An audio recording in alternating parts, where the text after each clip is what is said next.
Chapter 4175. Seeing that the wood origin was about to break free, the Devil Emperor Qi wasn't in a hurry. Go! With a soft command, he opened his mouth and activated his devilish energy. The blood droplets spread out like a net again. Sure enough, another small blood lotus appeared a few dozen meters away from him. The Devil Emperor Qi scanned the area with his devilish senses and saw that many human cultivators were about to make a move. He didn't dare to be careless. Just like the humans, he clenched his teeth and shot out a bolt of pitch-black lightning from the devilish armor in front of his chest.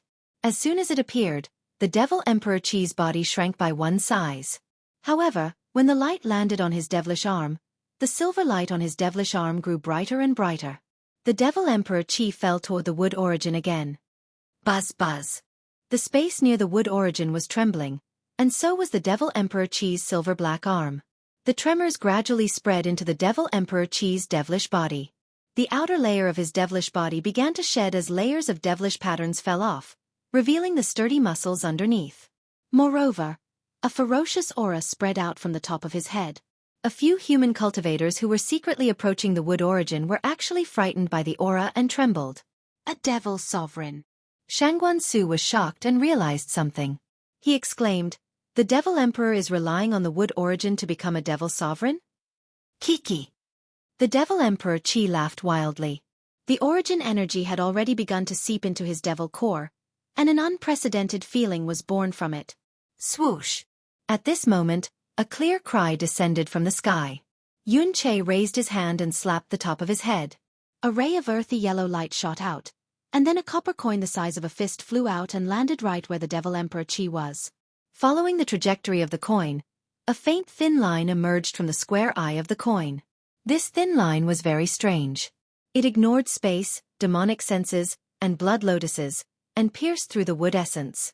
The wood essence spun and came out of the demonic arm of the demon Emperor Ho, revealing a medium-sized hole in the demonic arm. The wood origin that was pierced through by the thin line disappeared in a flash. When it appeared again, it had already landed in the square eye of the copper coin. Haha. The light on the top of Yun Che's head brought the copper coin and the wood origin down rapidly. He couldn't help but laugh wildly. At this moment, he finally understood why the Tai Bai sect set up the ruins. This wood origin was definitely worth the Tai Bai sect's side branch to guard and search for. Furthermore, the tearing of the southwest border of the ruins should have something to do with the Tai Bai sect. The Devil Emperor, Tai Bai, and the Devil Emperor Qi's arrival, and the Devil Emperor Qi's head. Moreover, Yun Che didn't seem to care to absorb the wood origin into his body to absorb the wood origin, as if he wasn't afraid that the wood origin of the wood to explode his body to explode to pieces. Seeing Yun Che's appearance, many cultivators who had some foundation in the ruins also thought of the same thing. Just as Yun Che was getting carried away and the Devil Emperor Qi was getting flustered and exasperated, Xianxia suddenly frowned again. Although the Devil Emperor Qi was furious, he didn't use any divine ability to chase after the wood origin. Instead, his actions seemed to be putting on an act. Xianxia was shocked and hurriedly shouted, "Brother Yun, be careful of the willow." Unfortunately, before he could finish his sentence, an emerald green brilliance flashed in midair. Immediately after, a muffled puff sound rang out. The golden light protecting Yun Che's body was instantly annihilated. The space in front of the primordial spirit manifestation's chest twisted and a speck of emerald green that was stained with blood seeped out. As soon as this emerald green appeared, it immediately expanded and gradually grew like a germinating seed.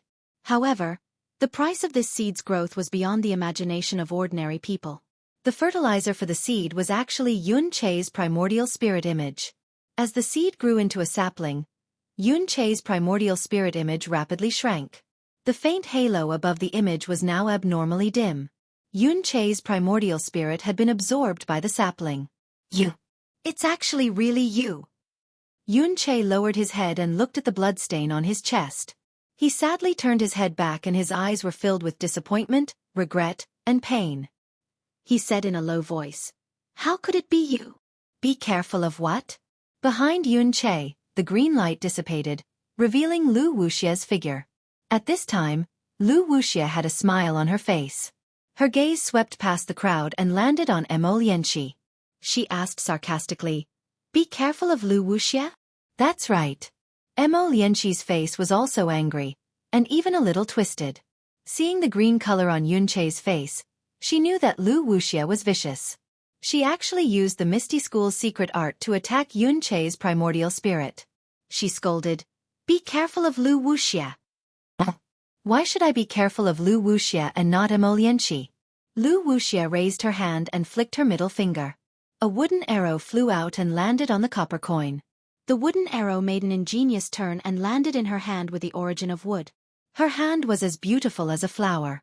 Looking at the copper coin that imprisoned the origin of wood, Lu Wuxia could not help but smile. "It's very simple." Mo Lianqi looked at Yunche's life force fading away with heartache. She said coldly, "When the devil race surrounded the ruins, this Mo had already privately looked for Sect Master Yun. Although the devil race could surround the ruins and seal most of the teleportation channels, how could the devil race know about those secret teleportation channels? Even if they have innate spatial talents, they definitely wouldn't be able to discover them. Unless they have a spy in the ruins. And this spy must know all the secret teleportation channels in the ruins. In the entire ruins, those who fit this condition can be counted on one hand." Mo Lianqi looked at Lu Wuxia, as if she wasn't afraid that Lu Wuxia would suddenly attack. "Among these people, Sect Master Lu seems to be the most suspicious, right?" However, Sect Master Yun didn't care and turned a deaf ear to this Mo's words. "Sigh, as expected, you've finally revealed your true colors." Then Mo Lianqi looked at Yunche and asked, "Sect Master Yun, you knew that Lu Wuxia was the most suspicious. Why didn't you guard against her?" Yunche looked at Lu Wuxia. All of the regret in his eyes had disappeared, leaving behind only a faint trace of sadness. He replied softly, "There are some people that I need to be on guard against, but there are others that I don't want to be on guard against. I'm willing to give my everything to her, and I only hope that she won't let me down." Unfortunately, in her eyes, nothing can compare to power and lust. Everything she does has a purpose. "My choice may have been wrong, but I don't regret it." "You." Mo Lianqi stomped her feet. She was really angry that he didn't fight back. She didn't know what to say. A strange expression appeared on Lu Wuxia's face. She looked at Yunche and lifted her hand, as if she was about to do something. However, when she touched his hand, she couldn't feel any magic power. Lu Wuxia then asked, "You knew all along?" "I can't take what Sect Master Mo said seriously. But when I heard that you and Spiritual Master Xiao were fighting together, and Spiritual Master Xiao went missing, you were heavily injured and went into seclusion, I immediately became suspicious. You've always treasured your reputation, so how could you be injured so easily? And when I heard that Spiritual Master Xiao had a devil art, I was even more certain. If the devil race has a spy in the ruins, then it must be you." Lu Wuxia's expression tightened. Then, she asked with interest, "Then why didn't you tell Spiritual Master Xiao Hua? Although you're not my match, Xiao Hua has the strength to do so." "Spiritual Master Xiao abhors evil. If I told him, would you still be alive? Moreover, Spiritual Master Xiao is an outsider after all," Yunche said. He wanted to take out the pill, but his strength seemed to have been sucked out. He only had the strength to speak. Mo Lianqi was about to move, but the Devil Emperor waved his arm and blocked in front of Mo Lianqi. Lu Wuxia glanced at Mo Lianqi and said indifferently, "His heart veins have been destroyed, and his primordial spirit has been sucked into the wood spirit. You don't need to waste your time.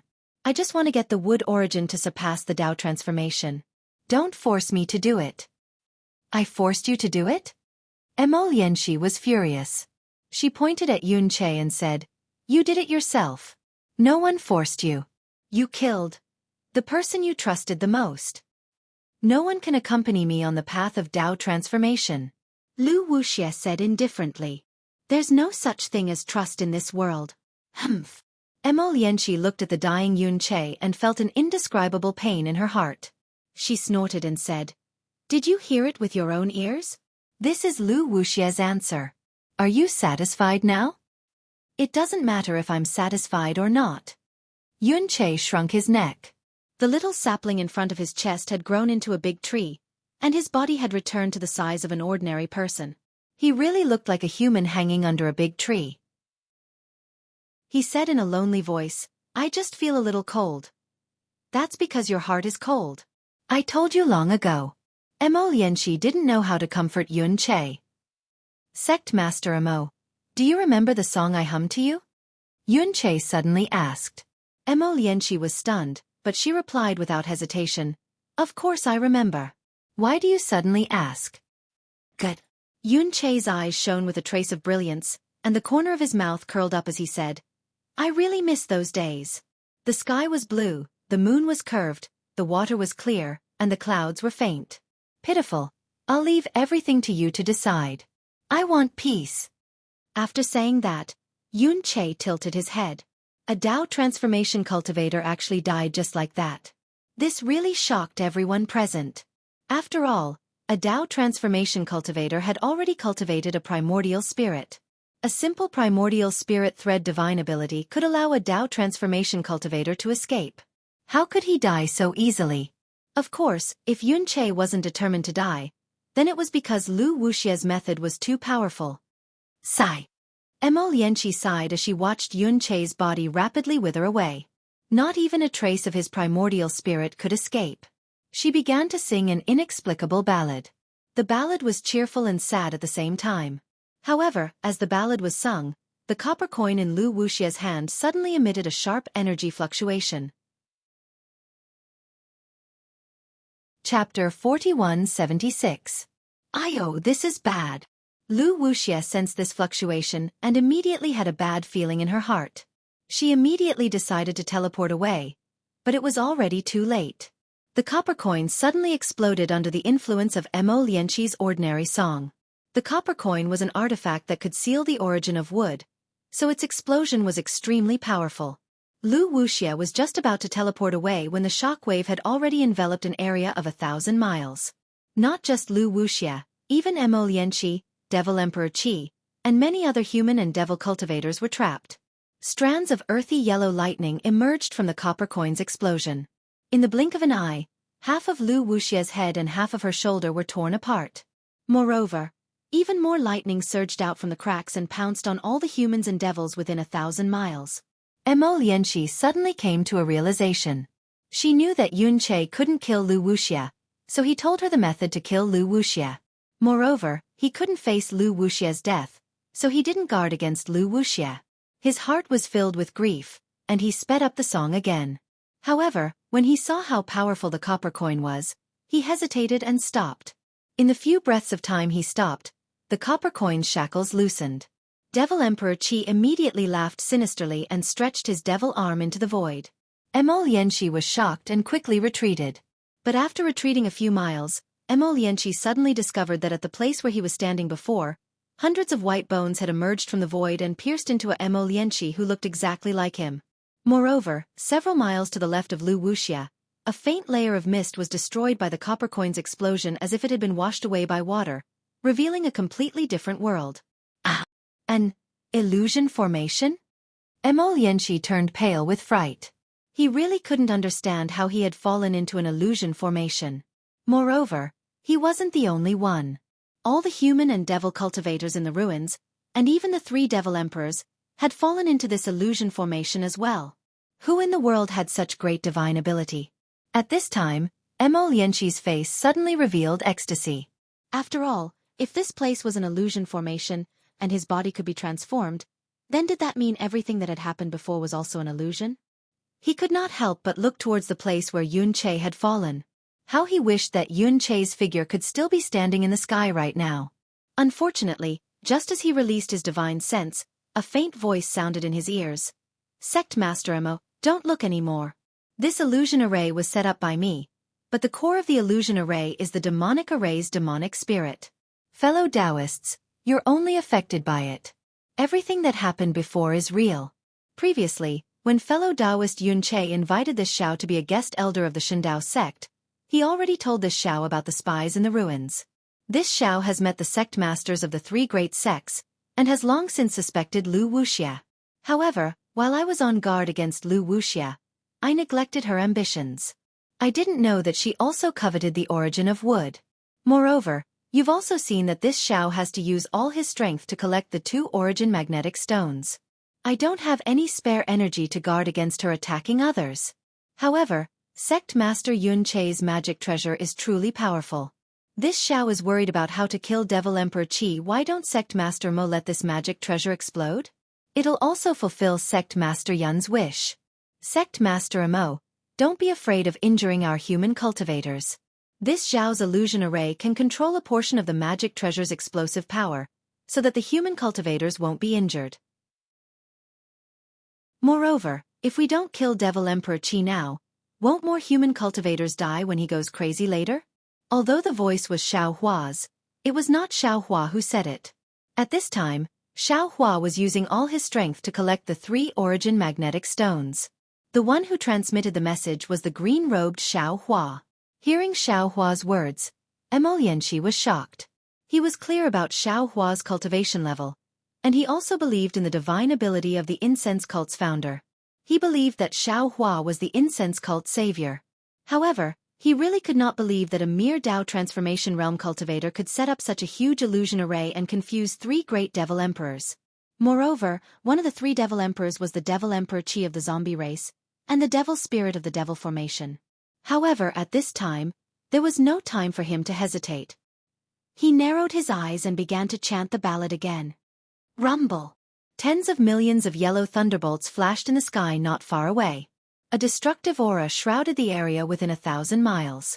As soon as this terrifying aura appeared, it immediately tore apart the illusion array. Many places where human cultivators were standing were turned into empty space. The devil cultivators who were fighting against the human cultivators were dumbfounded. Devil Emperor Qi also looked at the place where his devil arm had extended out in surprise. Xianxia, whose primordial spirit and physical body had withered just a moment ago, had disappeared. The most shocking of all was Wuxia. After Wuxia's head and arm were destroyed, he had lost all hope and thought that there was no way out for him. But at that moment, Xianxia had hesitated, and the explosive power of the copper coin had weakened. Wuxia had hurriedly fled. In the span of a few breaths, Wuxia had already teleported more than 1,000 kilometers away. However, when she saw the lightning coming again, she realized that she hadn't even moved more than a few feet. The lightning from the copper coin was still right above her head. Wuxia's face was pale. Without hesitation, she opened her mouth, and a pure white Xiaohua appeared. As the Xiaohua appeared, the space around Wuxia immediately collapsed. The remaining half of her head rapidly aged, and her entire physical body gradually withered. However, the copper coin of the Shendao sect was a divine metal object. It could be used to attract the origin of wood, and it was also the nemesis of wood-type spiritual objects. The khaki-colored lightning fell from the sky. Although the pure white Xiaohua propped up a corner of the sky, and the Xiaohua also emitted powerful waves of energy, it only lasted for a few moments under the khaki-colored lightning. Boom! The metal waves annihilated the wood waves, creating a kind of annihilation of the 5 elements. This annihilation was like a pitch-black vortex, annihilating everything within a few miles. As the sect leader of one of the 3 great sects of the ruins, Wuxia was a well-known expert in the ruins. Now, she was also helpless in the face of this annihilation of the 5 elements. Not only was her broken physical body sucked into the vortex, but her primordial spirit of the 5th stage Dao transformation realm was also sucked into the vortex. Not a single wisp of her soul escaped. It was exactly as the saying went, too clever of a trick, and it ended up ruining Qingqing's life.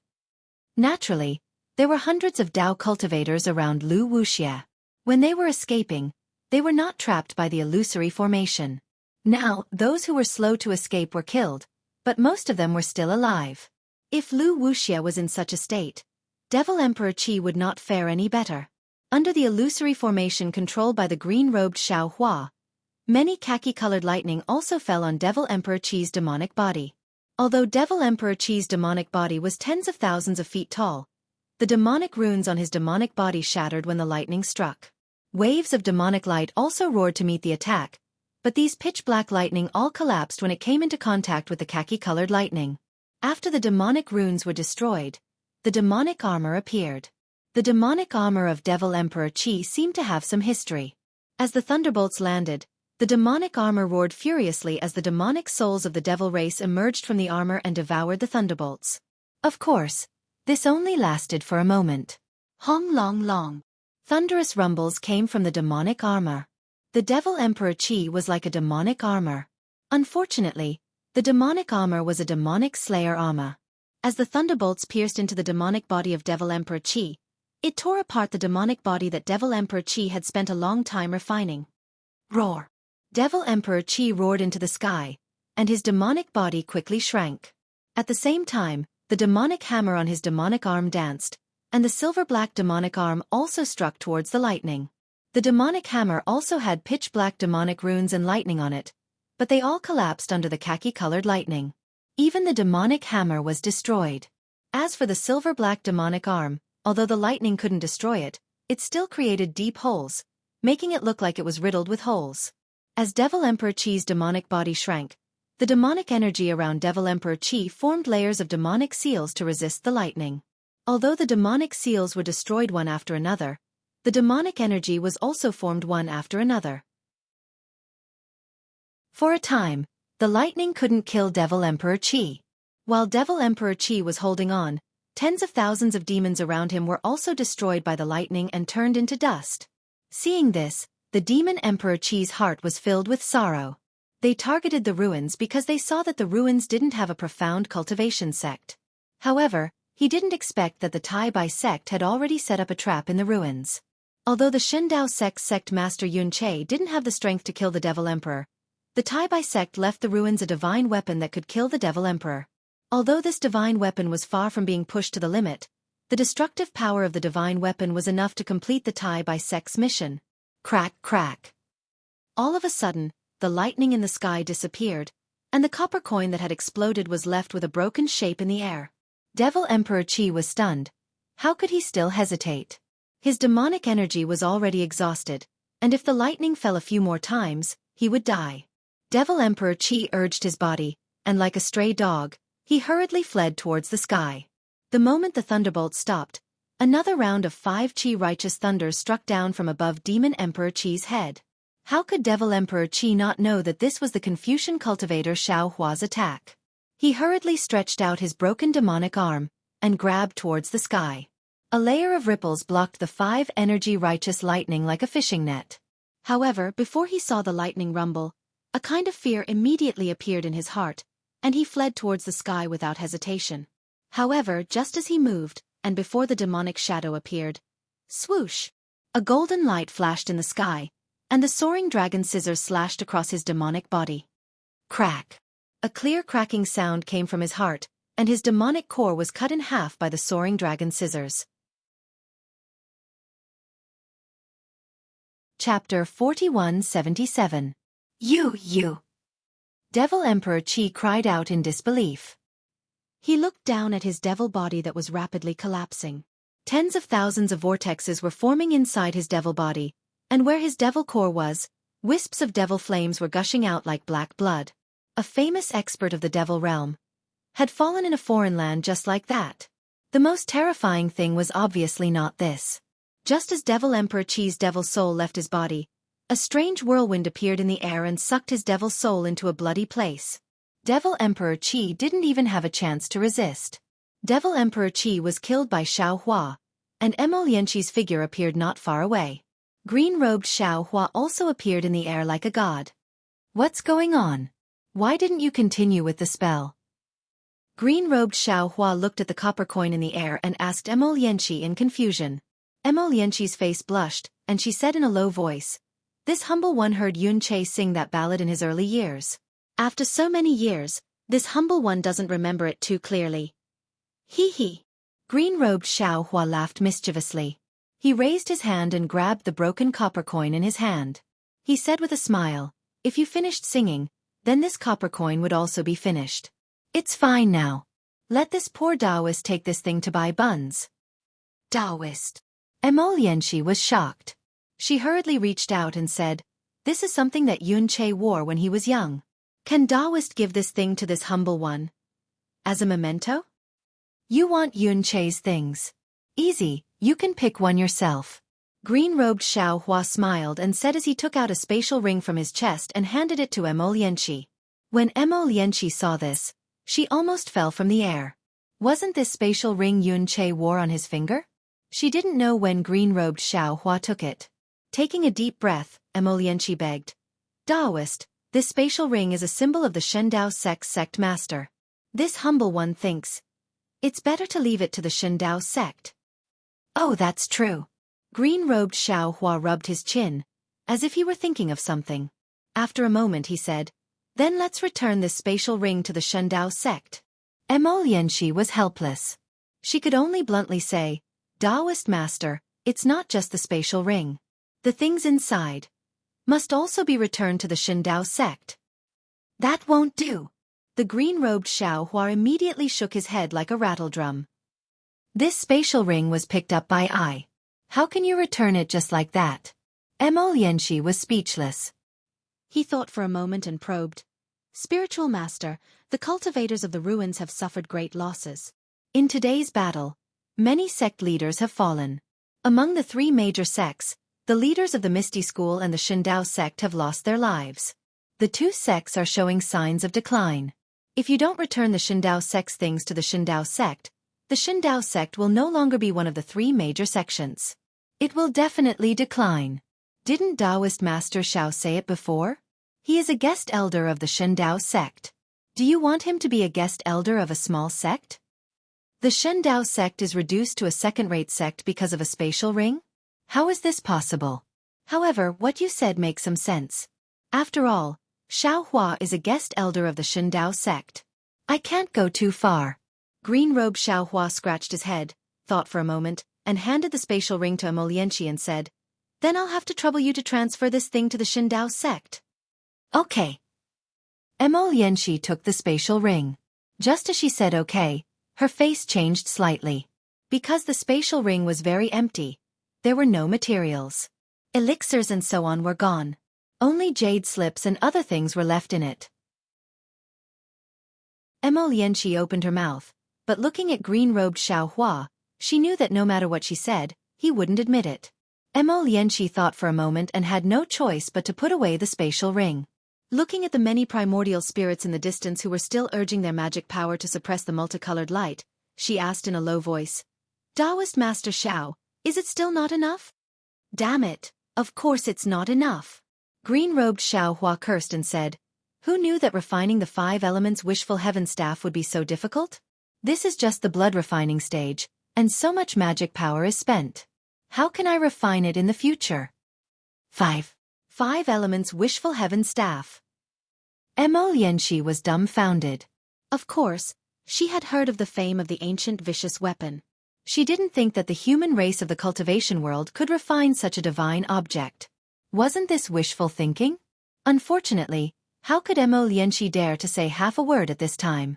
He still had to fill up the things in Yun Chei's spatial ring, and he also had to think about how to explain this to the Shendao sect elders. He didn't want to cause any more trouble. However, there was no need for him to say anything. Suddenly, a thunderous sound came from the mountain range in the distance. Several demonic pillars rose out of thin air, and the figure of a demon emperor strangely appeared in the middle of the demonic pillars, causing Xianxia to tremble in fear. Hee.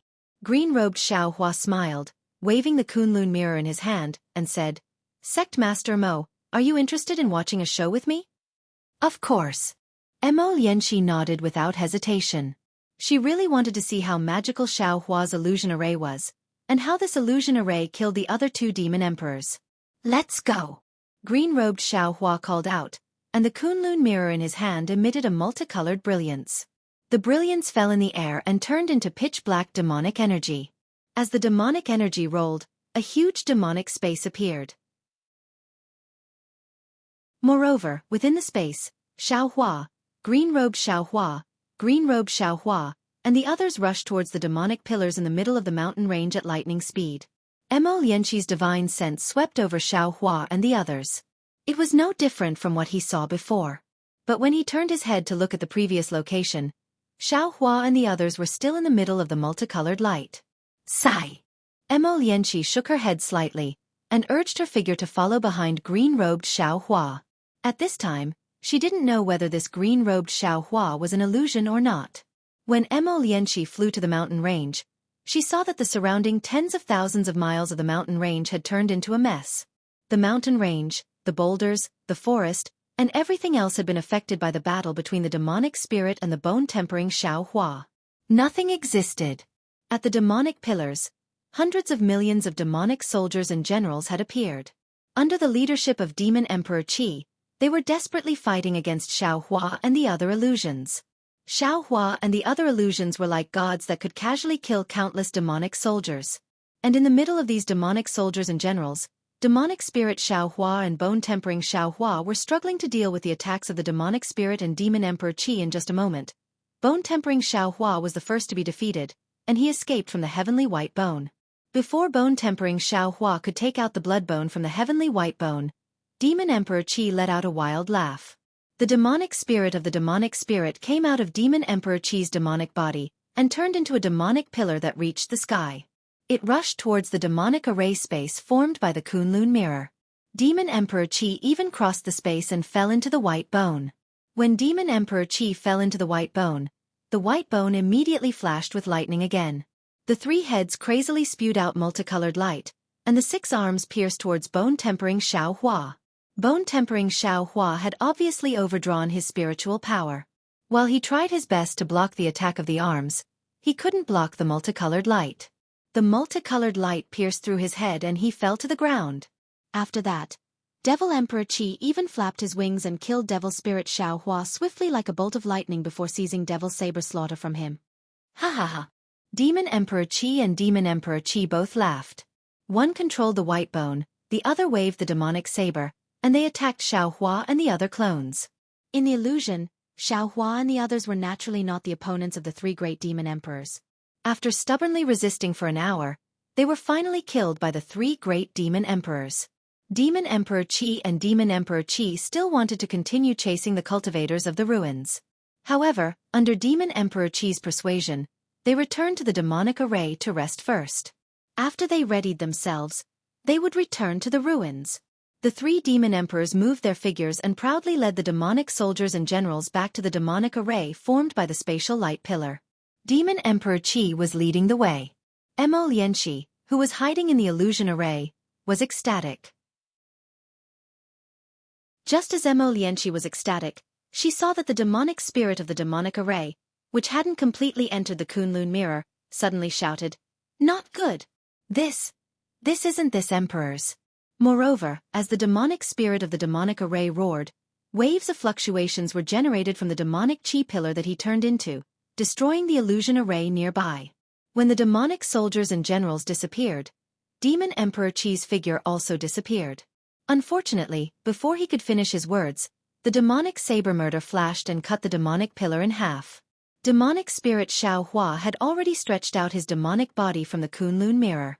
The demonic chi of the blood-dripping paradise was generated, and like a torrential river, it swallowed the remaining demonic chi of the demonic array's demonic spirit. Ayo ayo!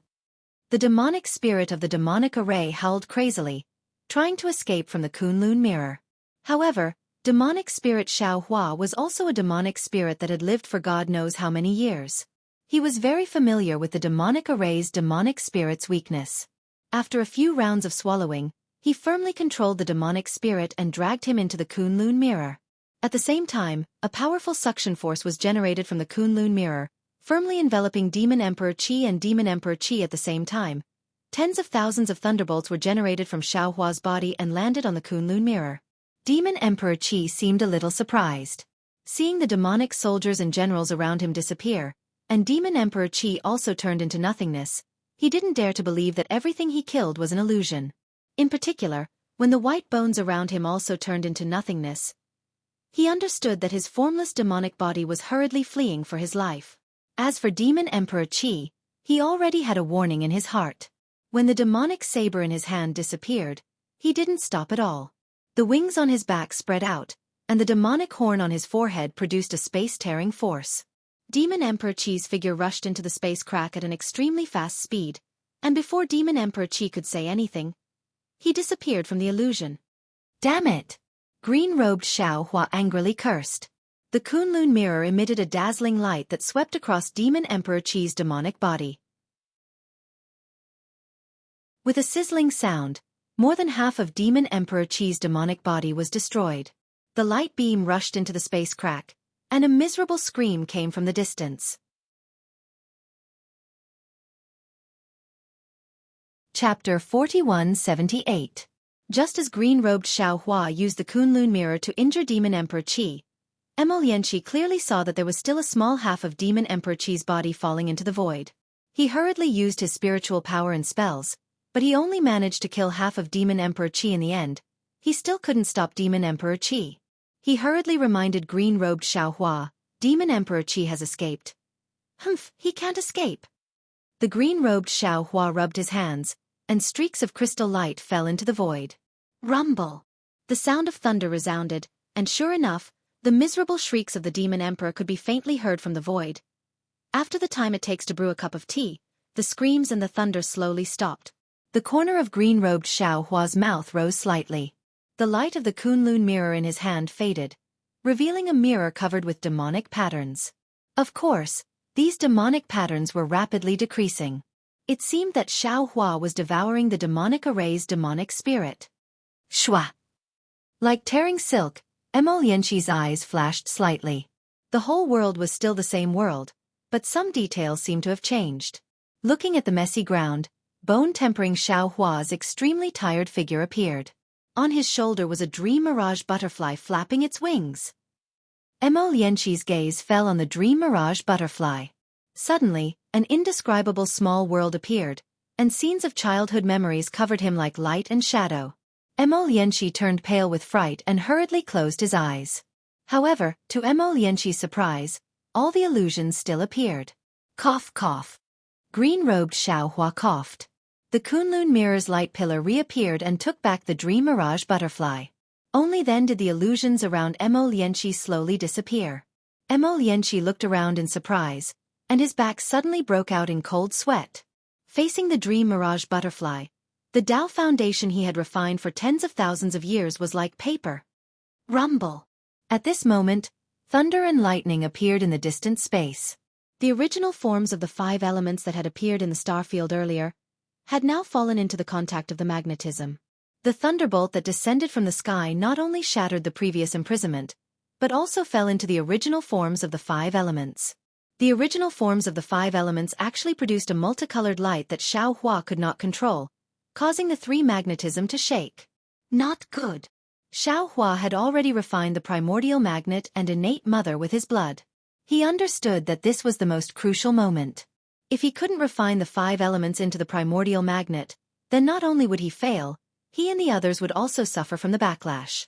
This backlash wasn't just the backlash from refining tools, it was also the backlash from the celestial phenomenon. Fellow Taoists. Xiao Hua's forehead was drenched in sweat, and he had no choice but to remind them once more. His hands once again surged with seals, and all of his magic power struck the origin magnetism. Seeing the entire space slowly stop shaking and the overflowing multicolored light begin to converge, Xiao Hua's heart gradually calmed down. But at this moment, a voice filled with hatred came from beside Xiao Hua's ear. Taoist Master Xiao, have you thought about the situation when you fall? Huh. Xiao Hua turned pale with fright. Right now, he was using all his strength to refine the origin magnetic field.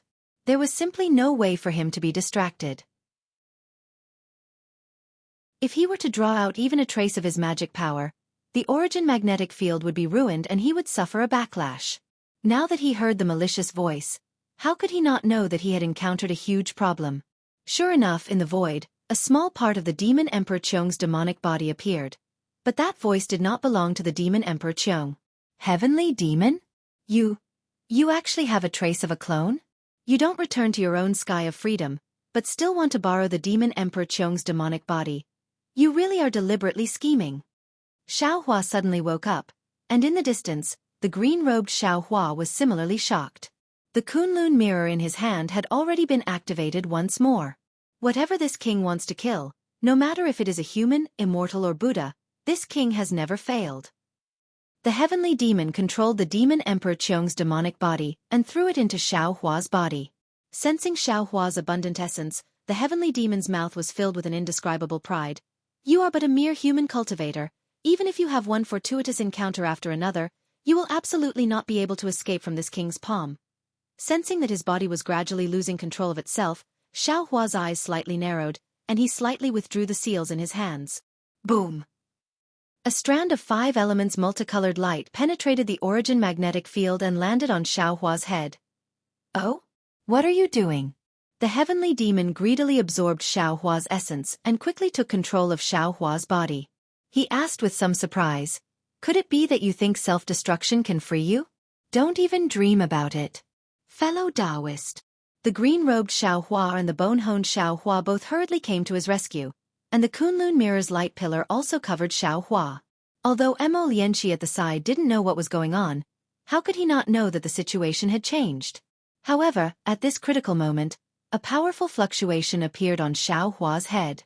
At the location of the 5 elements multicolored light, a thumb-sized emerald green light spot suddenly appeared. This light spot was extremely bright, and it shone so brightly that Xianxia hurriedly closed his eyes. A strange thought immediately emerged from the bottom of his heart. Wood origin. Xiaohua can actually capture the wood origin. Damn it, all the benefits have been taken by him. We cultivators of the ruins can't even get a mouthful of soup. It was exactly as Xianxia thought. As soon as the emerald green wood origin fell, emerald green flames instantly appeared around Xiaohua's body, igniting every part of his body. Even the bodies of dragon bloodline Xiaohua and the bone-honed Xiaohua's clones also lit up with this emerald green flame. The heavenly demon and the demon emperor howled at the same time in Xiaohua's body. Damn it, damn it! What is this? The heavenly demon's remnant body and the demon emperor's body had never been tempered by the origin power, so of course they didn't know what the origin power was. However, what they knew was that their devil bodies couldn't withstand the burning of the origin power. At this moment, Xiaohua's body was completely enveloped by the origin power. Even if they wanted to escape, they couldn't. Walking into a trap, lifting a rock and smashing it on their own feet, this was probably the best way to describe their current situation. In just the blink of an eye, the 2 Devil Realm experts were completely annihilated. As for Xiaohua, he had borrowed the power of the origin source to easily refine the origin magnet. After putting the origin power into the space, Xiaohua's many clones all sat cross-legged in the air, guiding the origin power of wood to temper their bodies. Xianxia looked at Xiaohua with some envy. He knew that even if he obtained the origin power of wood, he would absolutely not dare to use it like this. Although Xiaohua was lucky, he also had the confidence to be lucky. Xianxia didn't dare to disturb Xiaohua and the others' meditation. He flew into the sky and released his divine sense. At this moment, although 2 of the 3 demon emperors surrounding the ruins had been killed, and the remaining one had escaped, the Taoist devil war wasn't over. The devil race was still fighting fiercely with the human race everywhere. Even in the southwest border, there were still many demon monarchs leading demon soldiers and demon generals fighting against the conference hall's troops. It was just that all the human race and devil race viewed Xiaohua's location as a forbidden area, and no one dared to approach. Sigh. Xianxia sighed. Looking at the dark clouds covering the demonic array, he knew that the task of the war was still very difficult. However, after sighing, he smiled. Although it was difficult to break this demonic array, as long as Xiaohua was willing, the ruins would be able to see the light of day sooner or later. Woo-woo. Just as Xianxia sighed, the Kunlun mirror beside the green-robed Xiaohua produced a whistling sound. Light flashed inside, and the devil spirit Xiaohua flew out. At this moment, the devil spirit Xiaohua seemed to be much more spirited. He nodded at the green-robed Xiaohua, and then his figure teleported into the sky. The following scene completely stunned Xianxia. The devil spirit Xiaohua raised his head, opened his mouth, and spat out a stream of devil chi that crashed into the devil pillar in the demonic array. Then, the devil pillar crazily rolled and quickly returned to the demonic array. The devil race hiding inside the devil pillar were all exposed. Just as these devil race were baffled, the devil pillar fell into the demonic array, and then the entire demonic array began to boil. It turned into a torrent of devil chi and devil flame that followed the devil spirit Xiaohua's devil chi into his stomach. The hundreds of millions of devil race were slowly exposed in the starfield. With the disappearance of the demonic array, the brilliance of the 3 suns began to sprinkle over the entire earth. Looking at this crazy scene, Xianxia couldn't recover for a long time. She thought that Xiaohua would have to spend a lot of energy to break the demonic array, But she didn't expect that the devil spirit Xianxia who swallowed the demonic array's devil spirit could break the entire demonic array in a snap of his fingers. However, the demonic array disappeared. But the devil race didn't panic too much. All the devil race reorganized their troops and attacked the ruins again. As for the human race in the ruins, seeing the disappearance of the demonic array, each and every one of them saw the hope of survival. Under the command of the conference hall, all the sects no longer held back and sent out their disciples to fight the devil race in the sky, in the forest, or by the river. In the sky, the devil spirit Xianxia spent a dozen days absorbing the demonic array. When the last wisp of devil chi fell into his stomach, Xianxia and the others beside him also let out a soft cry and withdrew their dharma forms.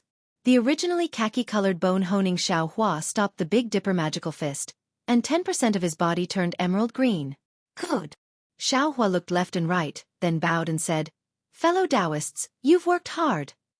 Fellow Taoists, you've worked hard. The clones all smiled and returned the greeting. Xianxia's divine sense swept across the ruins and said with a smile, "Now, the human race in the ruins is evenly matched with the devil race, and even has the upper hand. That devil Emperor Qi has also been seriously injured by us and is no longer a threat. We can kill some devil monarchs and lend the ruins a hand. How about it?" "Very good." The clones responded and were about to move. At this time, a layer of strange fluctuation suddenly appeared in the sky. That fluctuation blew over like a storm, and it even gave birth to a bit of fluorescent brilliance in the air. Moreover, where the fluctuation passed, all the heaven-earth origin chi was destroyed, and all the devil chi was also pierced through. Of course, this fluctuation was like the wind. After it swept over, the heaven-earth origin chi also recovered extremely quickly, and the devil chi also recovered to its original state. Chapter 4179. Great Desolate Starstorm? Xianxia was shocked. Looking at the direction of the fluctuation and the remaining fireflies in the sky, he hurriedly shouted, How did it come so fast?" "Fellow Taoist." Just as Xianxia's voice landed, Soul Cultivator Xianxia immediately exclaimed in ecstasy, "The Great Snow Mountain's divine sense mark is clear again. It must be that after this demonic array is destroyed, the Great Desolate Starstorm will also break through the barrier between the two realms. I can sense the Great Snow Mountain." "Great." Xianxia was overjoyed and hurriedly ordered, "Fellow Taoists, quickly return to your positions. We will activate the South Diverging North technique right now."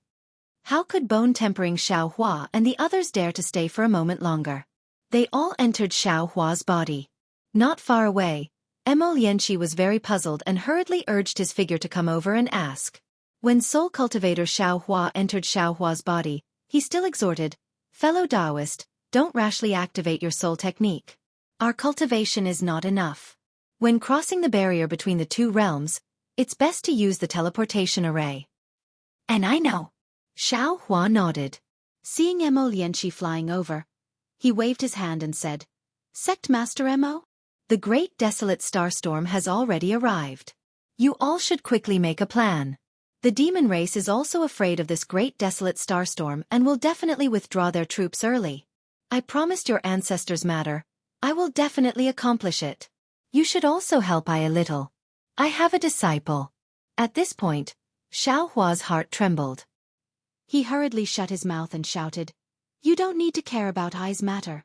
Quickly inform the discussion hall about the Great Desolate Starstorm." Xianxia was somewhat puzzled as to why Xiaohua didn't say anything. However, when he heard about the Great Desolate Starstorm, his heart was also in chaos. He cupped his hands and said, "All right, I will inform the discussion hall. Taoist, please return to the Soaring Dragon Mountain range to arrange your disciple." Finished speaking, Xianxia hurriedly left. Xiaohua's divine sense swept over and teleported towards the teleportation array. Naturally, there was a fierce battle between the human race and the devil race near the transmission array. But Xiaohua's arrival did not attract the attention of the human race or the devil race. Xiaohua's figure paused in the air for a moment, his eyes looking around, looking at the place where the battle once took place. He transmitted a few words to Wu Tian, telling him to prepare to come out and look for an opportunity to leave. He then descended into the ground, closed his eyes and meditated for a moment, then entered the transmission array. After that, Xiaohua used the going south, going north technique to confirm the location marked by the Great Snow Mountain's divine sense, and activated the transmission array and soul technique. Seeing a transmission channel appear in the void, Xiaohua stepped into it. The moment his figure disappeared, he did not forget to turn his head to look at ruins. He knew that once he went in, he would not be able to see ruins again in this life, and he would not be able to see Yu Mingxin, who had some feelings for him. What Xiaohua didn't expect was that when his figure entered the transfer channel slowly closed, and the transfer array under the ground slowly stopped operating. Another demon flapped his wings and flew over. Wasn't he the demon General Sakura that Xiaohua had seen in the demon array before? At this time, Sakura was in a rather sorry state. There were many lacerations on his demon wings. Not only were devil flames seeping out of these wounds, but his white demon bones were also exposed. What was special was that some devil chi was uncontrollably emitting from the wounds. He looked like a sparrow with its tail on fire. When Sakura flew close to the teleportation array, the demon horn on his forehead suddenly produced a layer of faint devil halo. Sakura's face immediately became nervous. However, when he scanned the surroundings with his devil sense, he didn't find anything abnormal. His nervousness was replaced by ecstasy.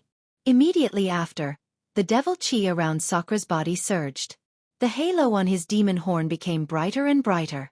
His figure flew towards the teleportation array that Xiaohua was teleported to. When he landed in the sky above the teleportation array, a wave of energy shot out from his demon horn. It was precisely aimed at the underground space where the teleportation array was about to close. However, this wave of energy was weak when it landed in the void. It couldn't open the restriction of the teleportation array. Sakura turned his head to look. It seemed that there were pursuers behind him. He clenched his teeth and took out a triangular bronze magic weapon from his demon palm. This magic weapon had a faint wave of energy. Moreover, the wave of energy was already disorderly. Obviously, the array inside was already on the verge of collapse. Sakura threw this magic weapon into the wave of energy from his demon horn. That magic weapon was hidden in the void by him using a secret technique from the demon realm. Soon after, he flew another 100 feet forward and fell on the ground. His entire body was twitching slightly on the ground. He looked like he was already exhausted. Quick! Senior brothers, that demon general is over there. Sakura had just set up an ambush when a slightly weak divine sense swept over from afar. Then, Yu Mingxin's voice came through while gnashing his teeth. She's already seriously injured and can't hold on any longer. Let's join hands and kill her to avenge senior brother Chongming and the others. After Yu Mingxin, who was holding a long whip and wearing a silk handkerchief on her face, appeared Xianxia, who was holding a long sword, also flew out. After seeing Sakura's appearance, he immediately pulled away from Yu Mingxin and flew towards Sakura in a fan shape. He even shouted, "That's right. This guy is too cunning." He actually set up an ambush next to the teleportation array and killed senior brother Chongming. If I don't avenge senior brother Chongming today, I won't be able to eat or sleep in peace in the future. Be careful. After flying for a while, Wan Wuxin also flew over with a long saber in his hand and warned, "I'm afraid there's an ambush here." Humph, the heaven-earth origin chi here is not only abundant but also chaotic. There's no trace of devil chi. Xianxia coldly snorted, "If you say there's an ambush by my Dao disciples, I can still believe it." That's right, little sister also doesn't believe it. Yu Mingxin raised her head and looked at the sky. The devil chi there had already dissipated and the rumbling sound was incessant. She said, "The devil race's devil array has already been destroyed by Senior Xiao and the rest. Sooner or later, the devil race will be driven out of the ruins by our human race. How can they still set up an ambush here?" Wan Wuxin looked at the two men and women who were full of confidence and smiled bitterly in his heart. He opened his mouth and wanted to remind them, but he still stopped. He released his divine sense to search carefully. After confirming that there wasn't an ambush, the three of them were already close to Sakura. Wan Wuxin shouted again, "Senior brother Yang, junior sister Mingxin, we don't need to get too close to this fiend. We can just take out our magic artifacts here and kill him." "That's right." Yu Mingxin nodded with hatred. She circulated the magic power in her body, and that long whip transformed into a huge python that pounced towards Sakura's back. Xianxia didn't dare to be negligent. He also raised his long sword, and the sword chi was like a rainbow. It tore through the air and fell towards Sakra's head. Wan Wuxin waved his long sword, and a crimson-red sword shadow came out from his body. It let out a rumbling sound and fell towards Sakra's back like a huge millstone. Just as the three of them took out their magic artifacts, Sakra's body that was lying down didn't change. His head that was facing away from everyone suddenly turned around strangely, and his face revealed a mocking and ridiculing expression. Not good. Wan Wuxin was alarmed. He circulated the magic power in his body and wanted to retreat quickly. Unfortunately, he was still too late. Just below the three of them, that magic artifact that was hidden in the void revealed itself. The fluctuations on the magic artifact were abnormally chaotic. A surge of energy gushed out from the magic artifact and enveloped the surrounding few miles. Although Yumingxin, Xianxia and Wan Wuxin were already alerted and each of them circulated their magic power to protect themselves, that magic artifact that Sakra had obtained from an unknown place had an extremely strong explosive power. That violent force closed in and knocked the three of them into the sky. It even tore apart the magic that the three of them had used to defend themselves. Even their corporeal bodies were damaged greatly. And when the magic artifact's force fell on the ground, the entire earth was trembling. On the ground, there were originally withered branches, gravel and hills. Normally, no one would come here. After the impact force passed, the wilderness was cleared out and an open space was formed. What was special was that under the open space, a layer of mysterious restriction was torn apart. Even more chaotic and frightening chi of heaven and earth surged out from the ground. The heavy rumbling sound was also exposed. Although the naked eye couldn't see through the ground, Sakra's devil sense could see clearly. Wasn't that a transmission array that was about to stop? Joy appeared on Sakra's face. His devil body that was lying on the ground suddenly flapped his wings and his entire body suddenly rushed into the transmission array. However, with a flash of brilliance in the transmission array, his body was actually about to disappear. Without waiting for Sakra's body to disappear, Yumingxin, Xianxia and Wan Wuxin flew to the sky above the transmission array at the same time. The three of them were wearing ragged clothes and there were bloodstains all over their bodies. It was obvious that they were severely injured. However, when the three of them scanned with their divine senses, they were all shocked. Wan Wuxin cried out, "This! Why is there a transmission array here? This devil general is escaping. Chase!" Yumingxin shouted without hesitation. Her body swayed and she executed an escape technique to pounce into the transmission array. Junior sister Mingxin. Xianxia hurriedly cried out, "This transmission array appeared for no reason. Could it be the devil general's scheme?" "It can't be." Wan Wuxin had long understood what was going on. "This is our Taoist transmission array. Although I don't know why this devil general is able to activate it and I don't know why he doesn't use vital stones, since it's our ruins transmission array, it must be used by the human race. This demon must have been a blind cat running into a dead mouse to find this place. If he wants to use this transmission array to escape, how can we let him do as he wishes?" Wan Wuxin's thoughts were meticulous. Yumingxin and Xianxia had always believed in him. Although Xianxia was still somewhat hesitant, Yumingxin was eager for revenge. When she heard Wan Wuxin's agreement, she had already executed her escape technique and rushed into the transmission array. Since Yumingxin was moved, Xianxia and Wan Wuxin didn't dare to delay and rushed into the transmission array at the same time. At this moment, in that transmission array, Sakra's figure had just disappeared. When the three of them entered, the transmission array let out a final rumble. After sending the three of them into the transmission array, it immediately stopped.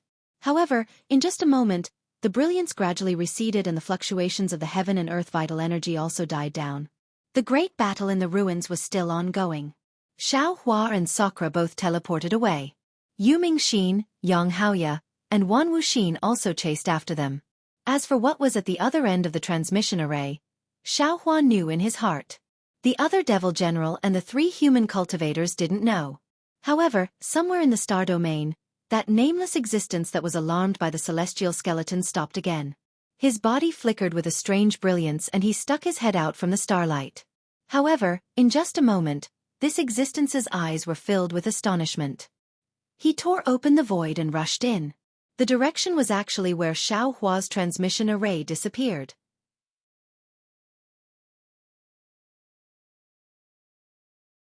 Chapter 4180. As for Xianxia, he had already held the Grand Cosmos Shifting Token in his hand. The magic tool flickered with a faint halo that enveloped him.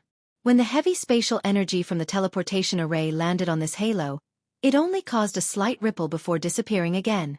At this moment, Xianxia was activating the teleportation channel while using the going south way north technique. His expression was very cautious and he appeared to be very careful.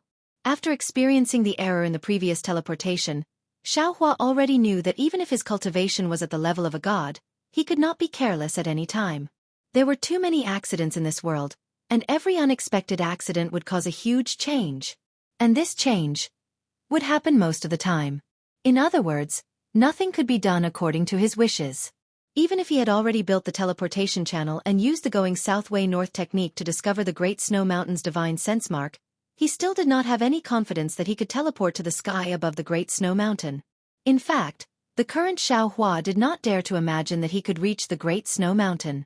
He only hoped that he could return to the hidden Immortal continent, Western Paradise, or any place in the Thousand Demons sacred realm, as long as it was related to the three continents. Xianxia even hoped that he could return to the Dawn Rain continent. That would be even more wonderful. However, these were all extravagant hopes. Xianxia only hoped that the divine sense mark in the distance would be stable and not like it was now, like a candle in the wind. Fortunately, the teleportation channel had already been going for several hours. Although the divine sense mark was like a candle in the wind, it was still clear and there were no signs of it disappearing.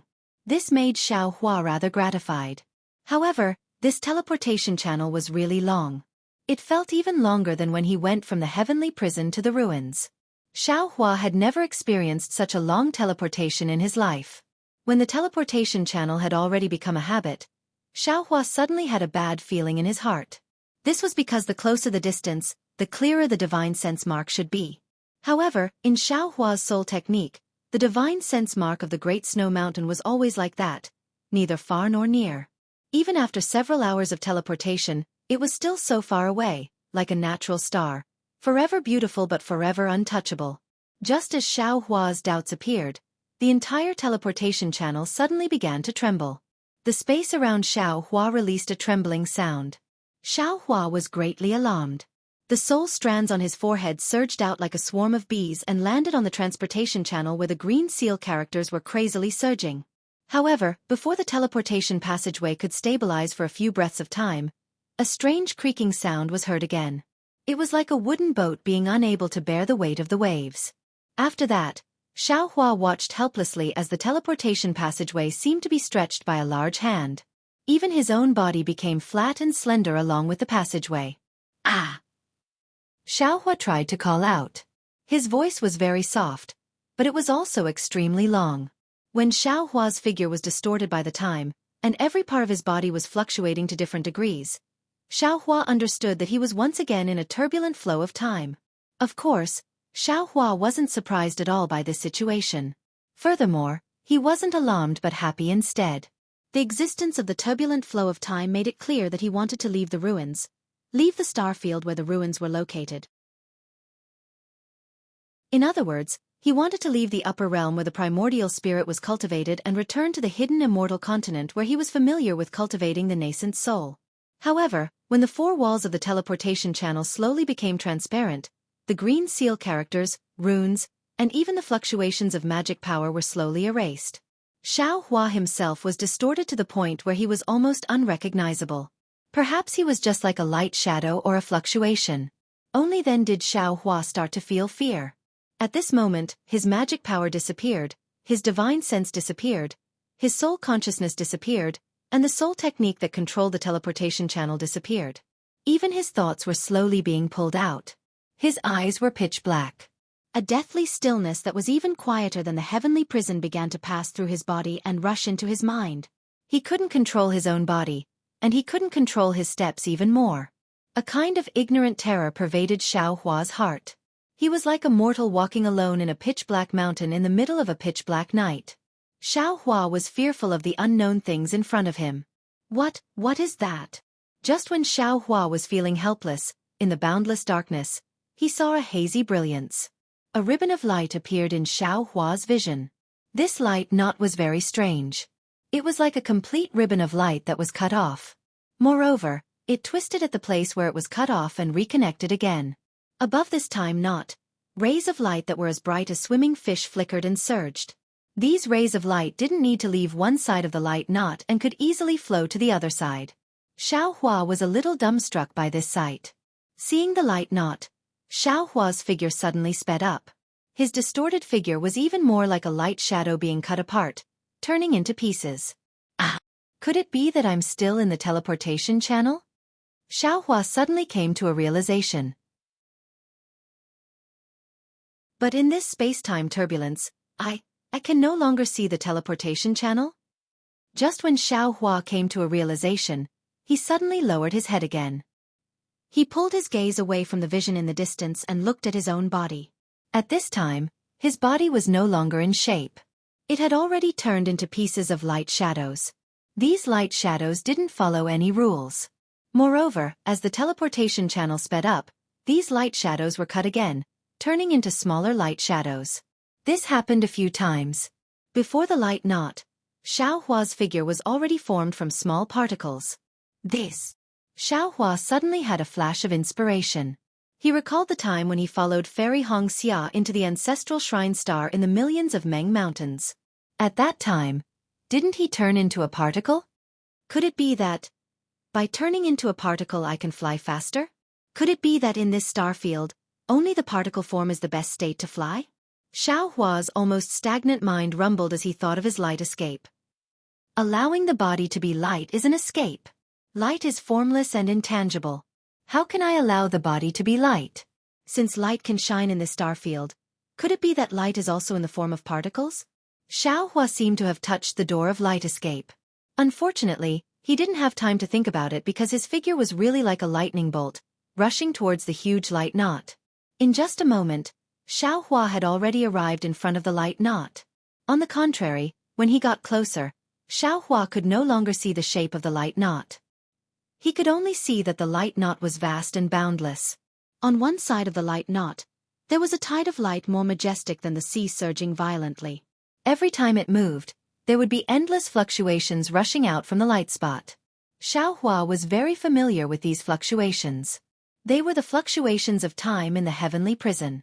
Although Xiaohua's ears couldn't hear any sound, the rumbling sound that reached the heavens and earth resounded in his heart. This sound could almost destroy all the sounds in the world. How is this possible? Xiaohua was dumbstruck as he looked at the miracle between heaven and earth.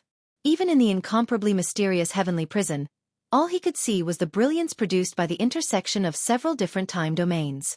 This brilliance was already extremely rare and had already benefited him greatly. He had never thought that besides the heavenly prison, in this mysterious space, there would actually be time turbulence that surpassed the heavenly prison's time domain. And what made him especially puzzled was that the mark of the Great Snow Mountain's spiritual sense that he sensed was actually within the chaotic and incomprehensible time turbulence. Moreover, his spiritual sense mark was like a candle in the wind, not far nor near.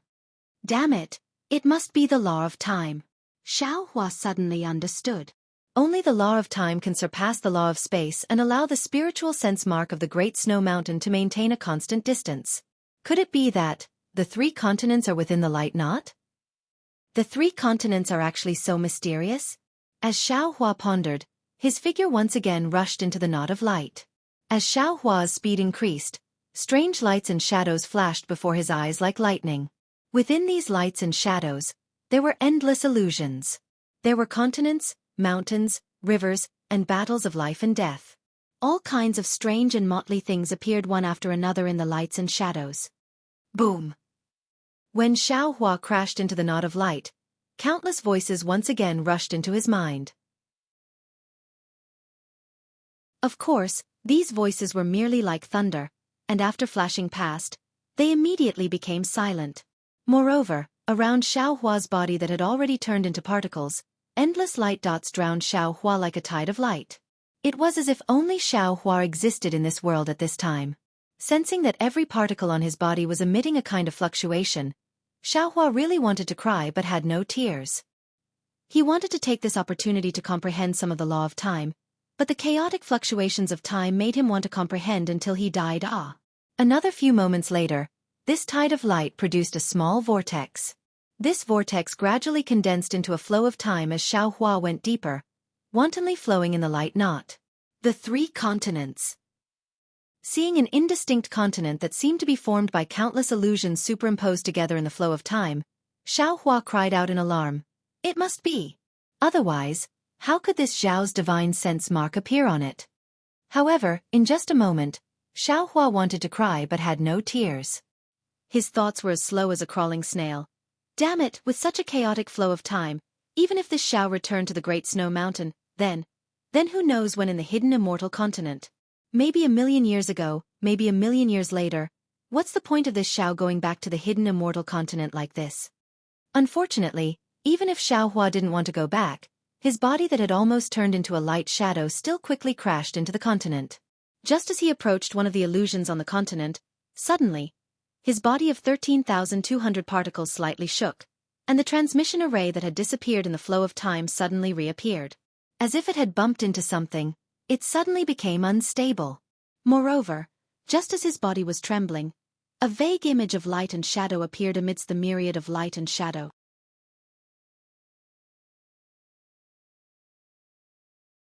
Chapter 4181.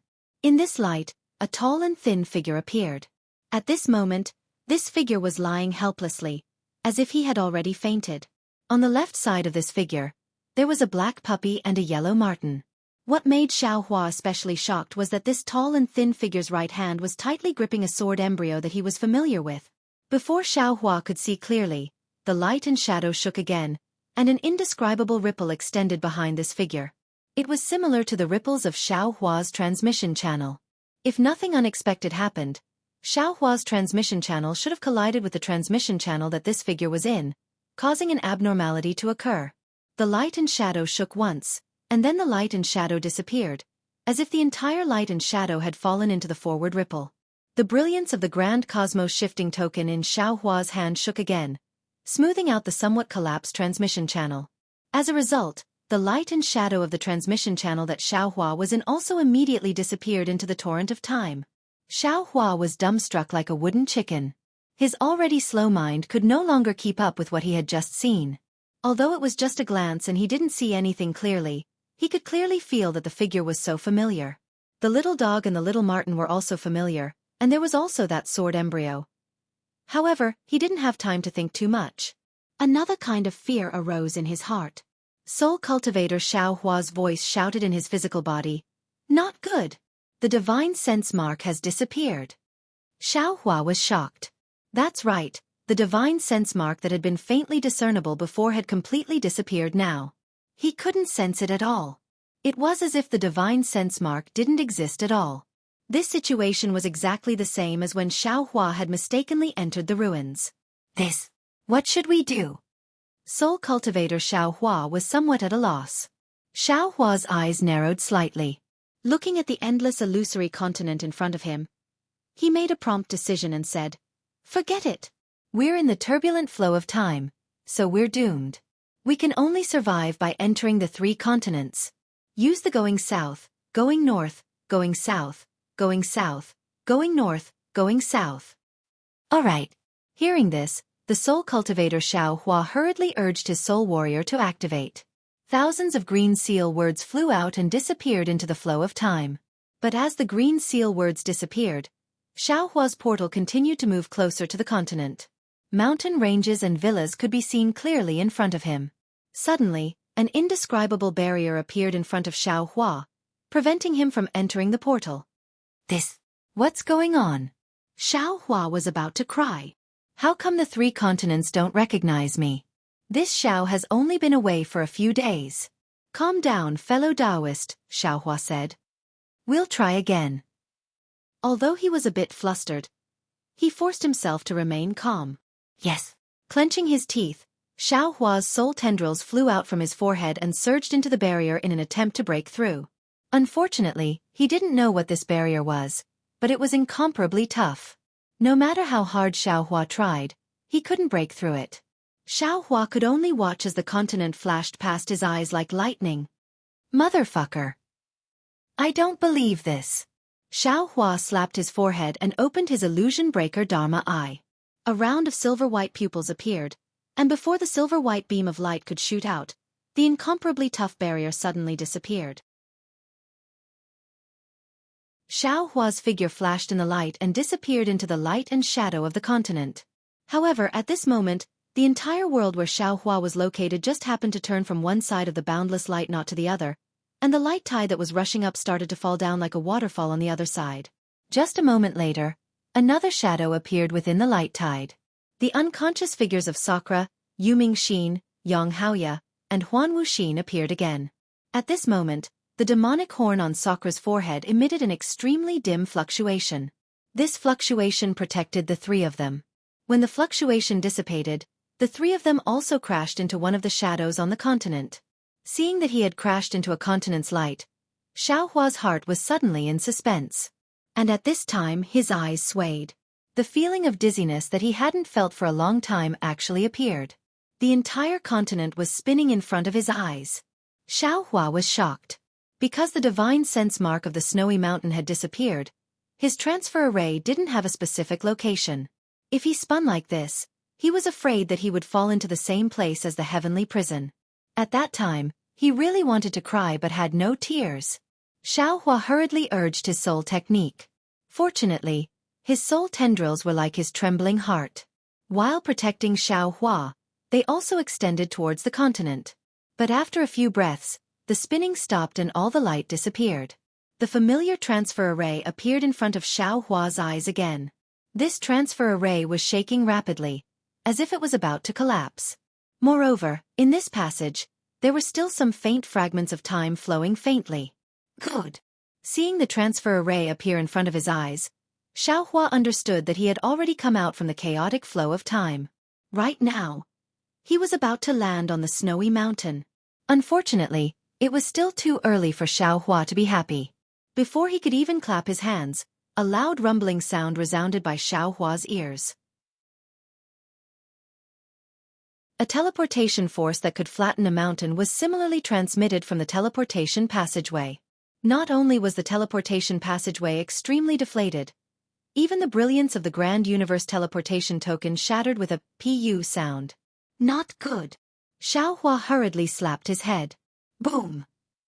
A tricolored brilliance spurted out, transforming into a huge lotus that protected his body. At the same time, thousands of soul tendrils flew out from between his eyebrows and landed on the transfer array. One by one, thumb-sized green seal script appeared in the soul tendrils, trying to stabilize the transfer array. Creak, creak, creak. A series of dull sounds came from the left side of Xiao Hua. It was as if a tattered wooden door was being blown by the wind and shattered. Puff, puff, puff, puff. The transfer array behind Xiao Hua was the same as before, continuously exploding. Xiao Hua looked at the torn space and couldn't help but groan. Damn it, I have become enemies with the transfer array. Every time, it seems like I can't teleport to the place normally. Looks like this time, I don't know who will be trampled under my feet again. Can't we use another method to return to the snowy mountain? Although Xiao Hua was resentful, he began to try his best to maintain the stability of the transfer array. However, the spatial transformation power in this torrent of time was so strong that it was far from what Xiao Hua, a human cultivator, could control. He was like a young boy, using his hand to support a large rock while walking on a rope in the air. On one hand, he had to maintain balance, on the other, he had to use all his strength. Boom! Finally, after persisting for a while, Xiao Hua was unable to maintain the transfer array. The green seal script that came in contact with the transfer array shattered one by one, and the soul tendrils connected to the seal script also broke inch by inch. The entire transfer array collapsed with a rumble. Xiao Hua hurriedly slapped his forehead when he saw countless gray lightning bolts flashing in the air and glass shards slicing through the space around him. A fist-sized silver-white beam of light shot out of his delusion breaker eye and landed among the shards. Kacha! Within the pillar of light, all the fragments were shattered, and then a vortex of several meters in size was formed. The entire space was torn apart by this vortex. Before Xiao Hua could sweep out with his divine sense, another huge rumble resounded, and a huge pushing force appeared behind him. It was as if the void had kicked him in the butt, and he was forcefully kicked out. This force was so fierce and sudden that Xiaohua only had time to urge his true qi to protect his body. He didn't have time to use the lightning escape technique, and his entire body rushed into the sky. Xiaohua's body abruptly appeared in the sky above the continent. Apart from the ripples in the sky that slowly spread in all directions like water waves, no one knew where he came from, let alone that he had passed through the rare chaotic flow of time between heaven and earth. Perhaps the only thing that could be seen was the tricolored light shining on his body. He was also dragging a tail that looked like thick smoke behind him. He was whistling as he shot toward the mountain peak below at an extremely high speed. Strange whining noises could be heard in the sky as well. Immediately after, with a long pu, Xiaohua's body crashed into a mountain peak like a meteor, and disappeared without a trace. This sound was so loud that it scared some of the strange birds nearby, and none of them couldn't help but flap their wings and fly away. The cries of these birds and beasts sounded extremely chaotic under the clear sky. Even though the scorching sun in the sky shone brightly, it still couldn't cover up this mess. At this moment, the nameless continent welcomed an inexplicable uninvited guest. Boom! In just a short moment, the entire mountain peak was shaking. Xiaohua's body flew out from the mountain rocks, and the light protecting his body flickered, blocking all the dust and gravel to the side. Damn it! Xiaohua flew while shouting cheerfully, "Snowy Mountain, this daddy is back. Somehow, wait for this daddy to flatten your nose." However, when Xiaohua saw the mountain peak in front of him clearly, and then looked at the scene around him, he couldn't help but be stunned on the spot. He saw that this was a mountain peak that was more than 10,000 feet tall, and it was covered with huge mountain rocks. Between the mountain rocks, there were some strange ancient trees. These ancient trees were also huge, and different from what Xiaohua usually saw. They were actually somewhat similar to the ancient trees in the Dragon Island's folded jade legacy realm. Moreover, on the left side of the mountain peak, the mountain range was like a horned dragon crouching on the ground. It stretched as far as the eye could see, and the entire earth was dyed green and yellow by these mountain ranges, brimming with a kind of vicissitudes and desolation. This is the Snowy Mountain? Xiaohua's eyes were filled with doubt, and he muttered to himself, Could it be that this Xiao's previous guess became a reality? Although this Xiao returned to the Western Paradise, but it wasn't the time when this Xiao left, but a long time ago or a long time later.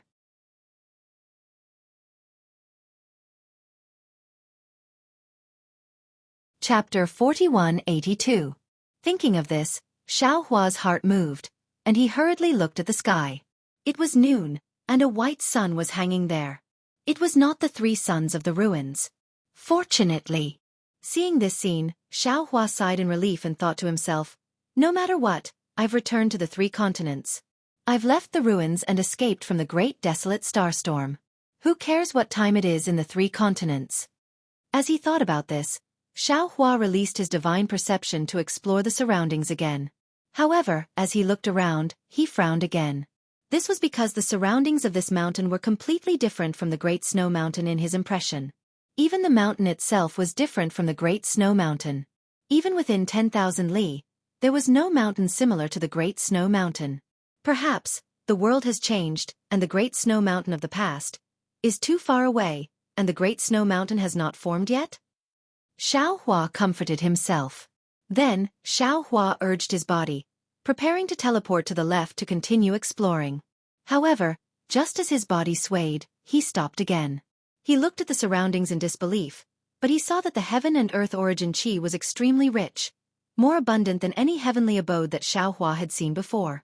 The heaven and earth origin qi in many places was about to condense into droplets. It can't be! Xiaohua's heart thumped, and he had a bad feeling. Although the Pure Land is the Buddhist sect's territory, and my Tao sect's cultivators rarely cultivate there, but it's impossible to have such rich heaven and earth origin qi in the vicinity of the Great Snow Mountain. Even thinking of this, Xiaohua immediately slapped the top of his head, and his innate true qi turned into 5 qi's unifications and rushed into the air. Xiaohua's expression changed greatly. Because although there was noble qi in the heaven and earth origin qi, this noble qi was abnormally pure, and there was no Confucian aura at all. It did not even have the kind of mortal aura that Confucian cultivators needed to cultivate. Is this the ancient times? Xiaohua came to a realization, and hurriedly looked around again. Sure enough, The mountain rocks on the mountain peak were huge, and the ancient trees were also huge. Even the grass on the mountain rocks looked similar to Xiao Hua's height. It really looked like the great desolate world of the ruins. Xiao Hua was completely dumbfounded, and he stood in the air, looking at the great desolate world around him. His lips moved, but in the end, he did not say anything. At this moment, his heart felt empty, like a cloud floating in the sky without anything to rely on. Originally, he had the opportunity to stay in the ruins and even establish a sect in the ruins. However, he didn't stay. He found many excuses for himself in his heart. For example, the cultivators of the ruins cultivated the primordial spirit while he cultivated the nascent soul. It was not suitable for him to stay in the ruins. However, in reality, the Confucian cultivator Xiao Hua cultivated the primordial spirit. Why couldn't Xiao Hua cultivate it himself? Moreover, even if Xiao Hua cultivates his nascent soul, his scattered soul can also cultivate his primordial spirit. For example, if the ruins were to be destroyed by the prehistoric starstorm, Xiao Hua would have no choice but to leave the ruins. However, in reality, since Wu Tian had the confidence to avoid the prehistoric starstorm, why couldn't Xiao Hua avoid it? Among all the cultivators in the ruins, Xiao Hua was probably the only one who was truly qualified and had the strength to avoid the starburst, right? All excuses were just excuses. They couldn't hide Xiao Hua's desire to return to the hidden immortal mainland. This desire was not only for the revival of the Dao sect, not only for Xianxia, but also for the possibility of meeting Fairy Xianxia again. However, time played a huge joke on Xiao Hua. He did find the spiritual will mark he left behind in the Great Snow Mountain. Moreover, he did try his best to return to the ultimate land of bliss. However, this ultimate land of bliss was not his ultimate land of bliss. It was the ancient ultimate land of bliss. It belonged to the ancient ultimate land of bliss where Taoism, Buddhism, Confucianism and demons fought for supremacy. The people he was familiar with and the things he was familiar with had all become the smoke of the future. Whether it was Fairy Xianxia or Xianxia, they did not exist in this mainland. The indescribable depression was like a dark cloud that covered Xiao Hua's empty heart. However, even if it was a dark cloud, Xiao Hua's mind was also slowly floating and rising. At this moment, Xiao Hua didn't want to think about anything and didn't want to do anything. It was as if he was extremely tired and wanted to rest. He allowed his mind to float up. The higher he flew, the farther he could see. The ancient desolate land turned into a sand table in Xiao Hua's eyes. Although this sand table was boundless, the mountain peak was already like a pellet. Unfortunately, this scene was nothing to the current Xiao Hua. He came from the earth, fire, wind and thunder realms and had already seen the ninth heaven. He didn't care about this simple bird's eye view. The land was far away, so the starry sky was naturally close. Above Xiao Hua's mind, in the sky, the sun star and the moon star were hanging opposite each other. Countless bright stars were like eyes, blinking at Xiao Hua. The truth of heaven and earth contained in the stars also fell into Xiao Hua's mind in the blink of an eye. Seeing this starry sky, Xiao Hua of the heavenly Tao immediately trembled. Comprehension poured into Xiao Hua's mind like a flood, as if a blocked dam had suddenly been opened. Wang wang wang. Xiao Hua's mind gradually turned into a jade archive in the sky, allowing thousands of inexplicable fluctuations to fall into it. In the starry sky, all the stars gave birth to halos, and billions of starlight from the other realms fell into jade archive Xiao Hua's body. Xiao Hua's mind was filled with a kind of perfection similar to a reunion after a long separation. Whether it was Xiao Hua's Tao cultivation or Confucian cultivation, all of his divine abilities grew rapidly in this perfection. Perhaps it was an instant, perhaps it was millions of years. Even Xiao Hua didn't know when it flew out from the space. That big hand seemed to want to grab the stars in the sky and directly grab at the starry sky. All of a sudden, Jade Archive Xiao Hua's body trembled. All of his astral energy disappeared, and all of his comprehension was annihilated. Even the image of Jade Archive Xiao Hua disappeared, leaving only Xiao Hua's mind staring at the starry sky in a daze. An uncontrollable ecstasy ignited the hope in his heart. He muttered to himself, "No, this is not the ultimate paradise. The ultimate paradise's starry sky is not like this. This starry sky. I seem to have seen it before. Moreover, This starry sky is engraved with the first stroke of my comprehension of the heavenly Tao. This is perhaps the place I have been bitterly searching for. Xiao Hua's mind just had some comprehension, but suddenly, a kind of extreme terror emerged from the bottom of his heart. He couldn't help but look at a certain place in the starry sky. Over there, a strange distortion was slowly taking shape. Not good.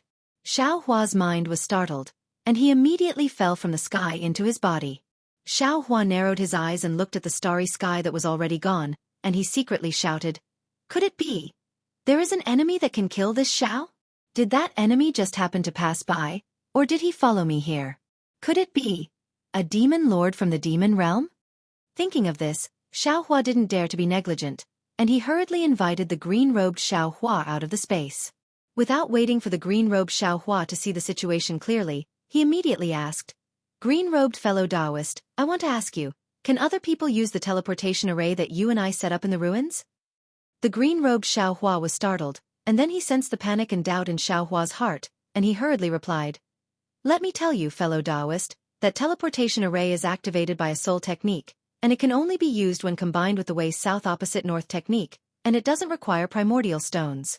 Therefore, other than fellow Taoist, other people can't use it. Moreover, fellow Taoist, don't forget that there is no teleportation array here that is connected to that teleportation array, so how can other people use it? And if that's the case, I can be at ease." Xiao Hua nodded. "In that case, Ai's warning sign is probably not an enemy chasing after us, but the power of heaven and earth similar to the great desolate starstorm." "It should be," the green-robed Xiao Hua said with a smile.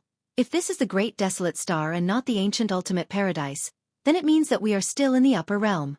With our origins, how can we still have enemies in the upper realm? If the demon venerable chases after us, it's also possible." Xiao Hua still didn't feel at ease and replied, "Big brother, don't be afraid." The devil spirit Xiao Hua said, "The demon venerable won't come out unless there is a great temptation. Everything about Big Brother hasn't been exposed, so the demon venerable won't have any ideas about Big Brother. Moreover, Little Brother is currently devouring the devil spirit of the demon array. Previously, when Big Brother was comprehending, Little Brother had already devoured more than half of it.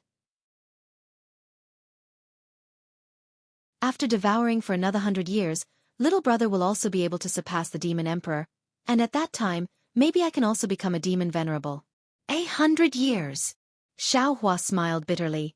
It would be good if it was 100 years. Ai's warning sign is too powerful, and all the previous warnings can't be compared to it. Even the heavenly prison can't be compared to it. Therefore, I'm afraid I can't wait 100 years. Then what should we do?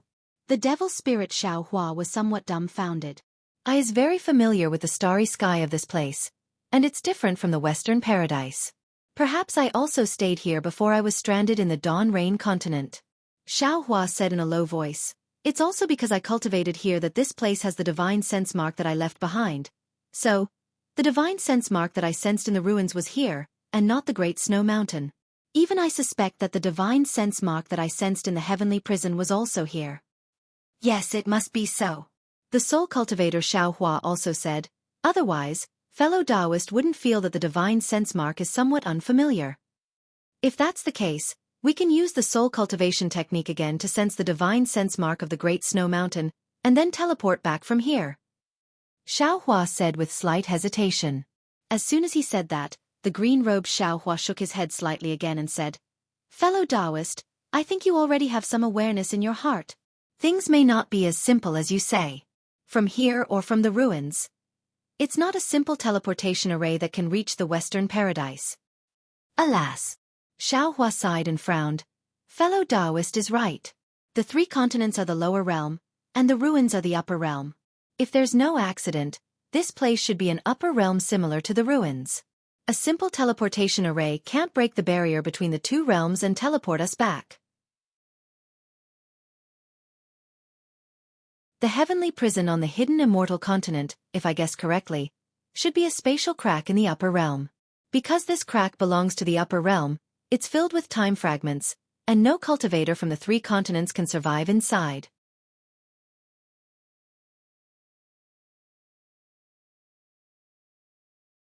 Chapter 4183. Are you kidding me? Xiao Hua was a little dumbfounded. Looking at the stone giant that was more than 10 zhang tall, he thought to himself, this thing can actually cry? Or perhaps, this isn't crying? But if this isn't crying, then what is it? However, looking at the stone giant's slightly trembling shoulders and trembling legs, it didn't seem to be fake. Xiao Hua suddenly had a kind of realization. Damn it, although this guy looks huge, could it be that he's still a child? Thinking that he actually bullied a child, Xiao Hua couldn't help but feel ashamed. He raised his hand and picked up the stone giant's finger that fell on the stone platform, brought it in front of the stone giant, and lightly poked his arm. That finger wasn't much different from a stone, but there was some warm flow of fire inside. When the finger touched the stone giant's arm, it made a caw-caw sound, exactly like a stone hitting a stone. The stone giant stared blankly, revealing a somewhat red eye from inside his arm. At this moment, the panic in his eyes had already disappeared, replaced by grievance.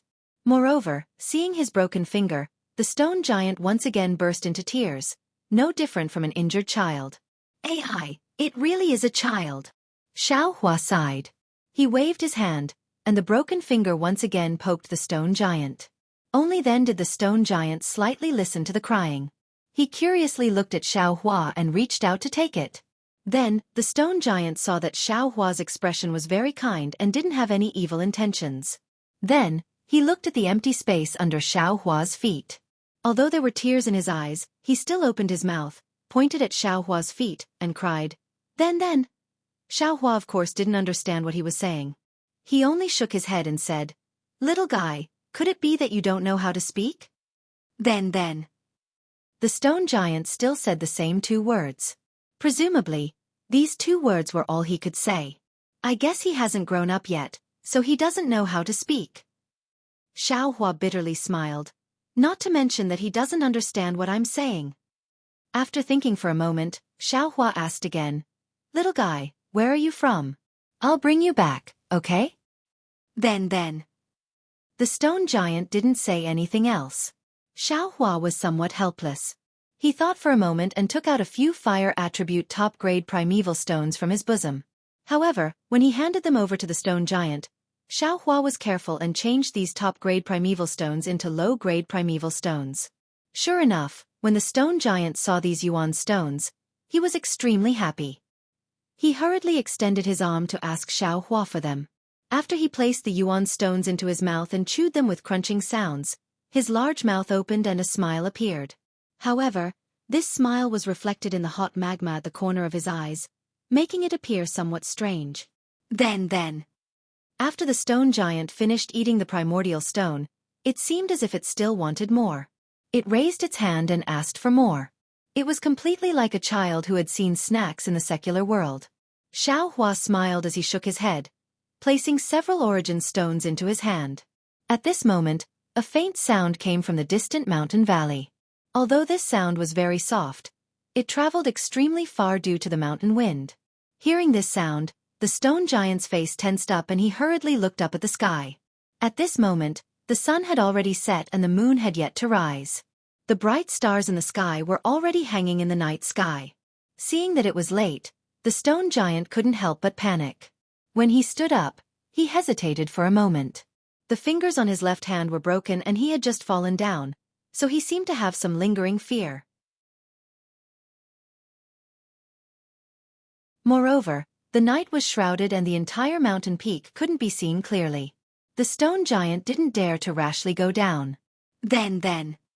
The stone giant anxiously opened its mouth and shouted towards the distance. Xiao Hua wasn't in a hurry to help. He crossed his arms in front of his chest and raised his head to look at the sky. The stars in the sky were exactly the same as what he saw during the day. However, when he looked at them now, the feeling was completely different. During the day, it was mostly comprehension.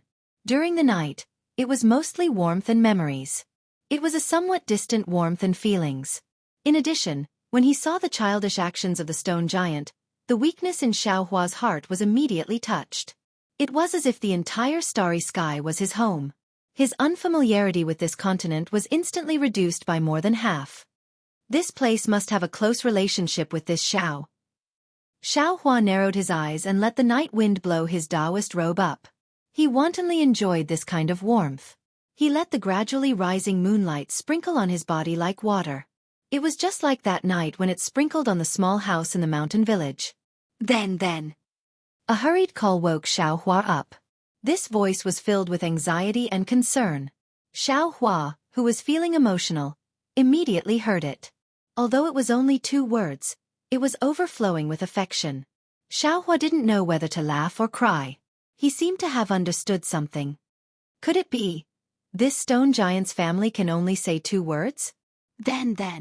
The small stone giant on the mountainside also replied. The stone giant at the foot of the mountain sped up its then, as if it was scolding.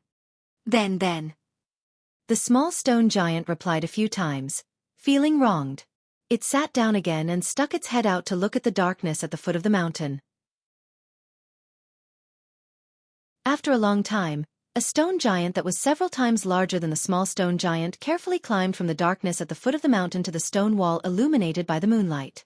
At this moment, the stone giant sped up again and quickly climbed up to the stone platform. Then. The small stone giant had already made way for the stone giant. When it saw the stone giant climb up, it immediately pounced on it. Then. It shouted. The stone giant originally raised its arm as if it wanted to hit the small stone giant. However, when it saw the small stone giant hugging it, it gently lowered its arm and patted the small stone giant's back as if to comfort it. Then. After a while, the stone giant opened its mouth and asked.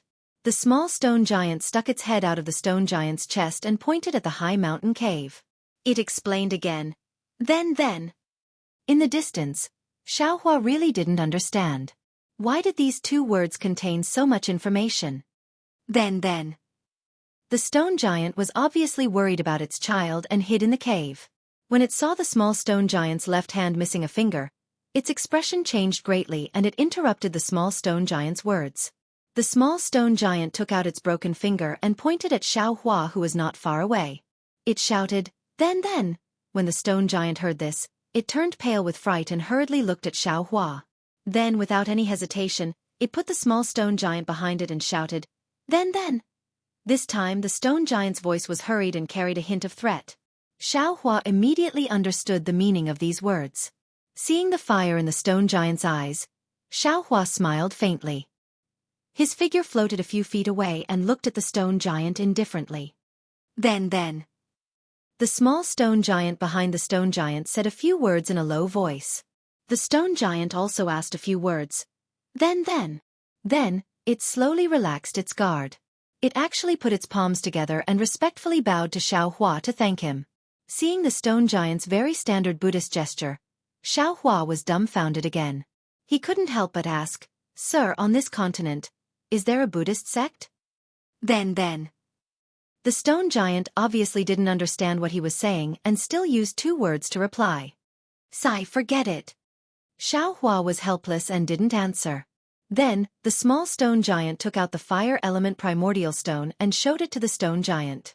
The stone giant nodded and looked at Xiaohua. It pointed at the fire element primordial stone and then pointed at itself. Xiaohua understood and took out a few more fire element primordial stones and gave them to the stone giant. However, the stone giant waved its hand, indicating that it didn't want them. Then, the stone giant put the small stone giant on its shoulder and beckoned to Xiaohua. It then slowly descended from the stone platform to the foot of the mountain. Xiaohua didn't think too much. He raised his eyes and looked at the familiar starry sky. His figure followed the stone giant as it descended. He understood that this continent was full of mysteries. This stone giant was probably the key to opening this mysterious door. The stone giant carefully climbed down from the mountain peak and looked at Xiaohua, who was standing in the air behind it. Its big mouth cracked open as if it was smiling. Then it took a big step forward. Dong, dong, dong sounds could be heard from the ground. The stone giant took big strides and ran towards a place in the valley. The small stone giant was lying on the stone giant's back. It seemed that it was overly frightened and had fallen into a deep sleep. Its vertical eyes were tightly shut. The stone giant walked for more than 100 li. However, this distance was nothing in the huge mountain range. It didn't even cross 2 mountain ranges. However, after crossing a broken mountain foothill, the stone giant's figure clearly slowed down. Moreover, the sound of its footsteps also became a lot softer. Under the moonlight, the stone giant's eyes flashed with flames from time to time, as if it was on guard against something. Whoa! Just when the stone giant turned its head and wanted to warn Xiaohua, a strange sound suddenly came from a corner of the mountain foothill. Xiaohua raised his head indifferently and saw a strange bird that was dozens of zhang in size. It looked like a huge rock rolling down from the night sky. When it got close to the stone giant, it spread its wings and a sharp claw that was several zhang in size appeared on its abdomen and grabbed towards the stone giant's back. The stone giant was obviously startled. Its one eye that was already on guard immediately opened. A reddish-yellow pillar of fire shot out from its one eye and attacked the strange bird. Pooh! That strange bird was also extremely powerful. Its sharp claw grabbed the air. Without any magic power fluctuation, it directly grabbed the pillar of fire into two.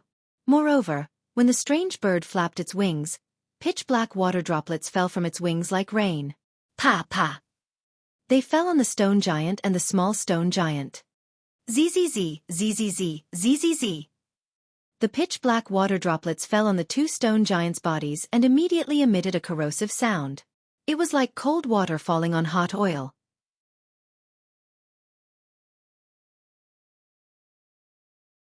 Chapter 4184. Then. The little stone giant, who was originally sleeping soundly, immediately woke up from the pain and couldn't help but scream loudly. Then. The stone giant hurriedly shouted in a low voice. Then, he suddenly gave up fighting with the strange birds and fled in another direction. On his body and the little stone giant's body, the water droplets splashed by the strange birds corroded thumb-sized deep holes. Sure enough, as soon as the stone giant took off, a dozen strange cries came from the foothills. Caw caw! A flock of strange birds flew out. The largest of these birds were 1,000 feet long, while the smallest was 100 feet long. They flapped their wings and pounced on the stone giant. Even a few strange birds noticed Xiaohua and turned their heads to pounce on him. The stone giant ran for more than 100 steps before he saw a huge rock in front of him. Without any hesitation, he threw the little stone giant into the huge rock and bent down to pick up a huge rock that was more than 100 feet in size. He shouted. Then, he raised his arms and the huge rock let out a howl and charged toward the strange bird at the front. Puff! The strange bird was caught off guard. It spat out a pitch-black liquid from its mouth and hurriedly flapped its wings to dodge. Sizzle! The liquid in the strange bird's mouth was very corrosive. When it fell on the huge rock, it corroded a big hole in it. However, the huge rock came too fast for the strange bird to dodge. With a loud bang, the huge rock hit the strange bird's head. The strange bird's body was immediately sent flying by the huge rock and fell to the ground with a loud bang. It also let out a mournful cry. While the stone giant was delayed, the dozen strange birds had already flown close. Swish swish. The dozen pairs of wings flapped and water droplets fell, covering the stone giant. Then. The stone giant shouted and squatted down again. He picked up the huge rocks on the ground and threw them into the sky without looking back. Boom boom. The huge rocks flew into the sky one after another. Because the stone giant's rocks were aimless, other than the first few that hit the strange birds, the rest were all useless. After the group of strange birds dispersed, they rushed towards the stone giant from all directions. The rain-like water droplets continued to fall from all directions. The stone giant's body emitted sizzling sounds. Xiaohua could clearly see that the stone giant's forehead was dripping with magma-like sweat. Its mouth was also tightly stretched. At that moment, in the distance, the small stone giant had only managed to utter a single word before it stopped. It was as if it had forcefully swallowed it back in. The stone giant was shocked. He raised his head and saw the little stone giant's yellow eyes filled with determination and forbearance. On top of the huge rock, a strange bird was flapping its wings and attacking the little stone giant with water droplets. Then. The stone giant's heart ached. He knew that the little stone giant was injured. He wanted to cry out in pain, but he was afraid that he would be distracted, so he forced himself to endure. The stone giant shouted loudly. He picked up a huge rock in each hand and threw it towards the strange bird that was attacking the little stone giant. At the same time, His single eye that had been holding back suddenly emitted a red light. A pillar of fire shot out from his eye with a loud bang. Caw! Seeing the two huge rocks coming towards it, the strange bird let out a long cry and spread its wings to escape. However, the stone giant's two huge rocks were also ingenious. They didn't directly hit the strange bird's body. Instead, one hit the strange bird's head and the other hit the strange bird's tail. The strange bird couldn't escape forward or backward. The strange bird was stunned for a moment, but it also calmly responded. Its whole body strangely flew horizontally, and the water droplets on its wings took advantage of the momentum to hit the stone giant. However, before the water droplets could land, the stone giant's pillar of fire had already arrived. It landed right in the middle of the two huge rocks, where the body of the bird was sandwiched by the huge rocks. The strange bird was shocked. It tried its best to hit the huge rocks, wanting to escape. However, the stone giant's pillar of fire hit at the perfect time. Sizzle! There was also a chaotic sound. The strange bird's water droplets were extinguished by the pillar of fire. The pillar of fire crazily crashed into the strange bird's body.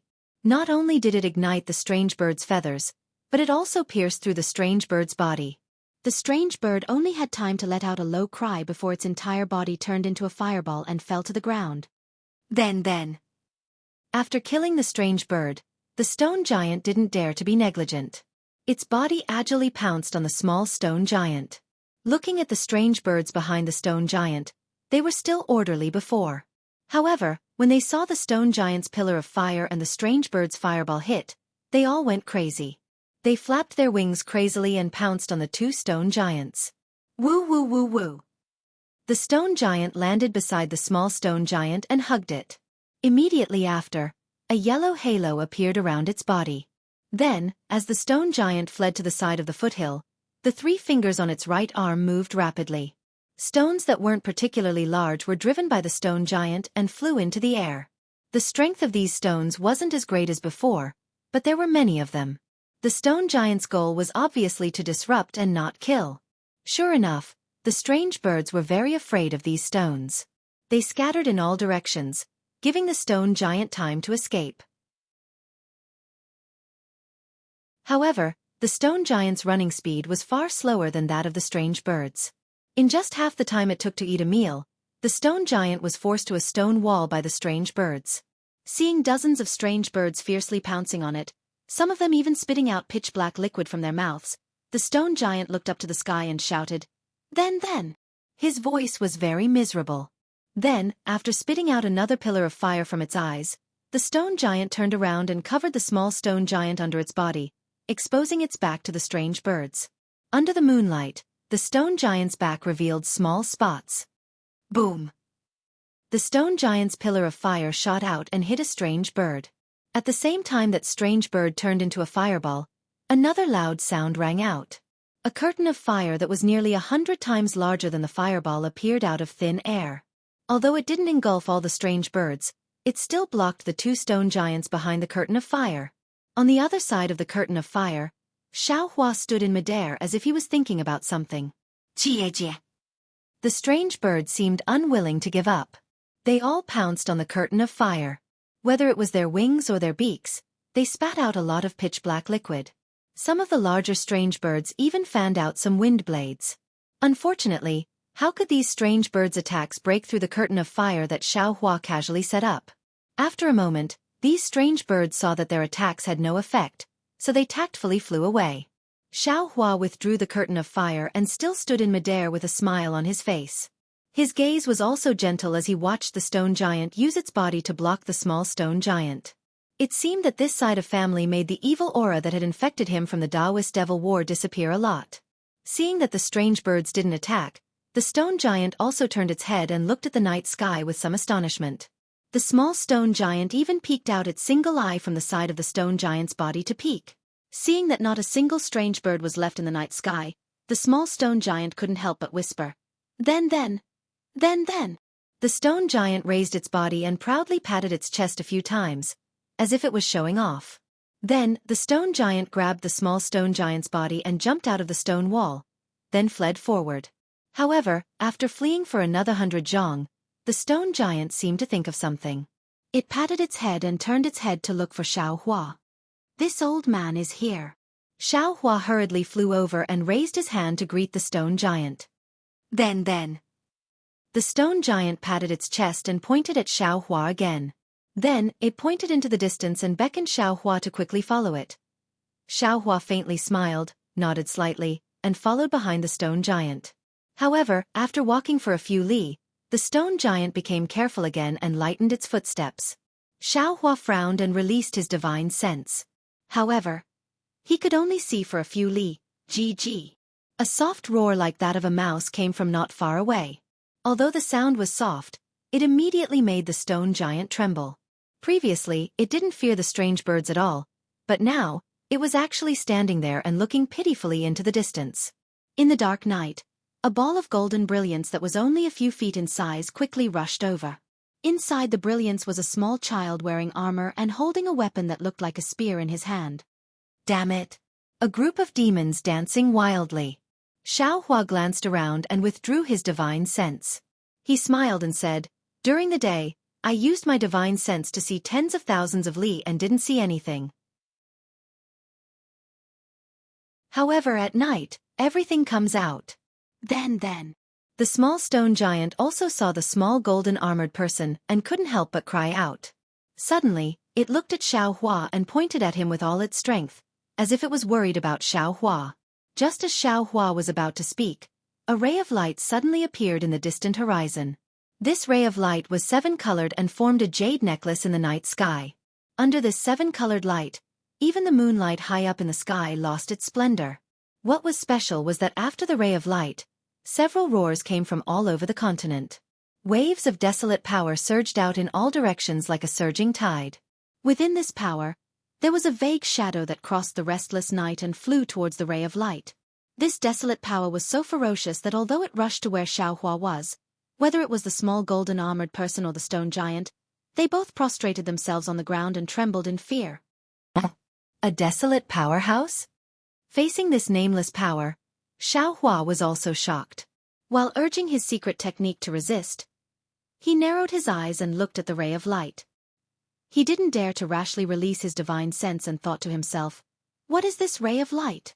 However, in just a few breaths, the ray of light immediately fell and disappeared without a trace.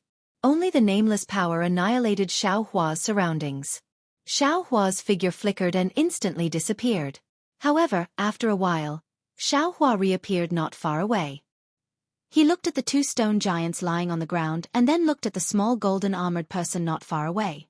After thinking for a while, he called out Dragon Vein Xiaohua and Phoenix Body Xiaohua and said with a smile, "I still have some things to do. I'll have to trouble you two fellow Taoists."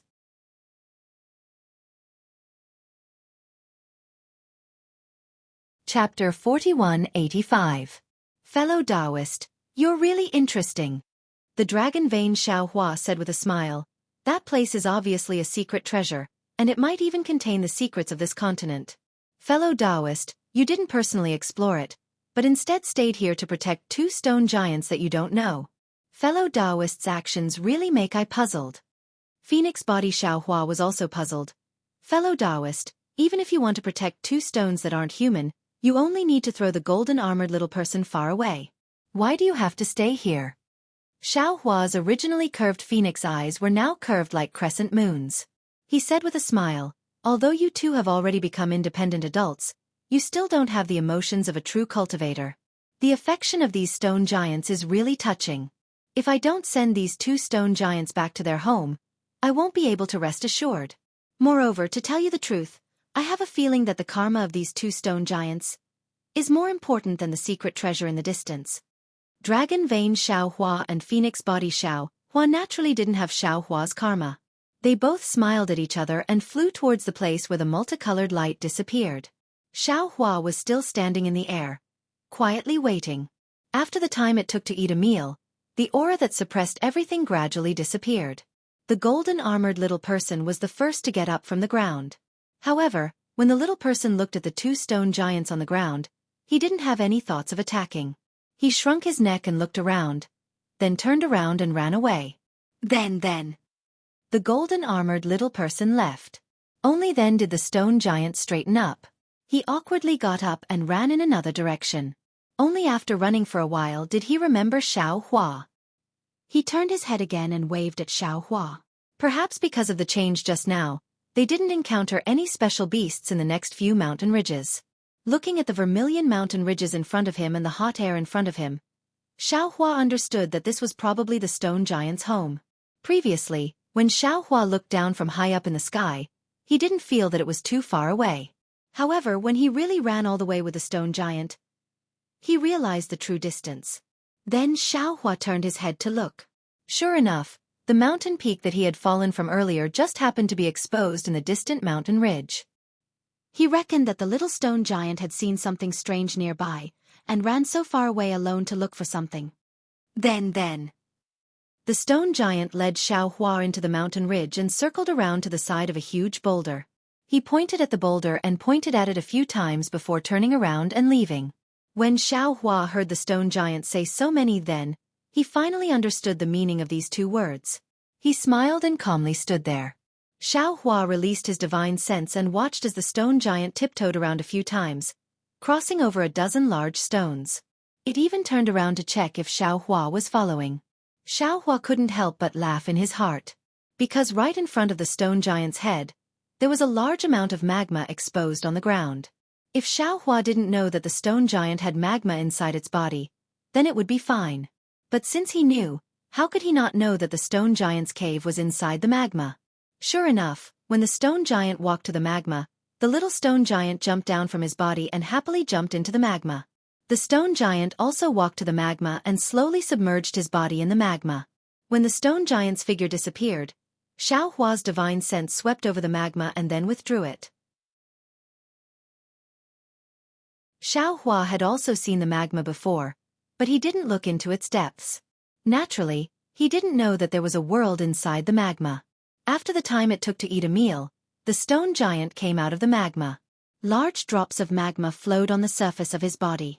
The marks left by the strange bird's attack had already gradually disappeared. The stone giant walked out and arrived in front of Xiao Hua. He stretched out his hand, and in his hand were several mid-grade fire attribute primordial stones. Then, the stone giant placed the fire attribute primordial stones in front of Xiao Hua and shouted. His body was still emitting flames. Looking at the fire attribute primordial stones, Xiao Hua suddenly realized that the stone giant had brought him here to repay his kindness of saving the little stone giant. He was giving him the primordial stones. Xiao Hua smiled and slightly waved his hand. He pushed the fire attribute primordial stones to the stone giant, indicating that he didn't want them.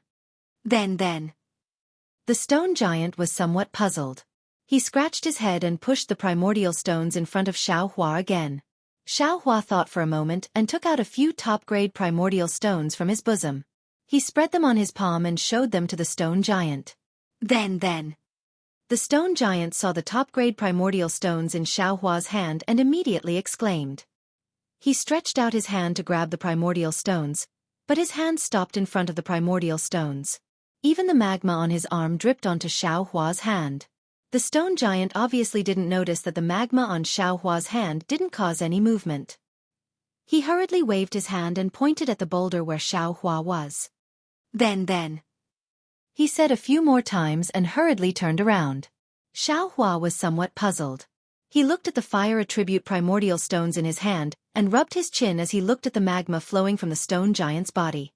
He seemed to be lost in thought. Not long after, another stone giant that was 3 times bigger than the previous one quickly ran over. The previous stone giant followed behind this stone giant. When this stone giant saw Xiao Hua, he immediately shouted, "So dense, so dense!" He also put his palms together and saluted. It seems that he said one more word than the previous stone giant. Xiao Hua laughed in his heart. He also put his palms together and saluted back. He didn't say anything. After a very strange salute, the stone giant stretched out a finger that was comparable to a tree and pointed at Xiao Hua's hand. He asked, "So dense, so dense." Xiao Hua was already calm and unafraid of the other side's all-encompassing "so dense," let alone the "so dense" that was one more word than "so dense." Xiao Hua understood and waved his hand. Several top-grade primordial stones fell into the stone giant's hand. The stone giant took the top-grade primordial stones and placed them in his hand. A faint flame was emitted from his single eye. The flame illuminated the night sky and caused the top-grade primordial stones to flash with flames. After the time it took to drink a cup of tea, the stone giant finished looking at the top-grade primordial stones one by one. He then carefully returned the primordial stones to Xianxia. Xianxia's impression of these stone giants immediately increased. He waved his hand, indicating that he didn't want the primordial stones and gave them to the stone giant. Unexpectedly, the stone giant shook his head and put the top-grade primordial stones in front of Xianxia. He put his palms together again and respectfully prostrated himself on the ground. He then put his palm in front of Xianxia and said, "So dense, so dense." Behind the stone giant, the previous stone giant also prostrated himself on the ground. It didn't seem like he was prostrating, but rather a welcoming ceremony. Xianxia naturally wasn't afraid that there was something fishy. He almost didn't think about it and floated onto the stone giant's palm. So dense, so dense. The stone giant was very happy. He carefully lifted Xianxia in front of his chest and brought the previous stone giant back to the magma. When the stone giant walked in front of the magma, a scarlet halo appeared around his body. This halo came out from his palm and protected Xianxia. The magma emitted gurgling bubbles, just like what Xianxia saw in the flame forest swamp of the Xiaoyu continent. The stone giant's feet and body were steady, as if there were stairs in the magma. After walking for a while, the two stone giants turned around and continued to walk up. When the two finally walked out of the magma, Xianxia was actually in a space that was several hundred li in size. Xianxia's divine sense swept out and immediately saw clearly that most of the space was filled with magma. Aside from some small island-like protruding rocks within the magma, there were only some vermilion red rocks at the edges of the magma. These rocks were similarly burning with thin flames, roasting the space to an extreme degree. The stone giant respectfully placed Xianxia on the burning rocks, as if the flames on the rocks were ordinary grass. He didn't even think about whether Xianxia could withstand it. Xianxia naturally wasn't afraid of these flames and high temperature. He stepped on the magma. So secret, so secret. As the stone giant spoke, he respectfully clasped his hands together and bowed. Then, he turned around and walked into the ocean-like magma. In just a moment, his figure disappeared. Xianxia wanted to use his divine sense to chase after him, but he was a gentleman. Now that he was invited here, he naturally wouldn't look into other people's secrets. Therefore, he opened his mouth and wanted to say something to the stone giant. However, after opening his mouth, he swallowed his words back down.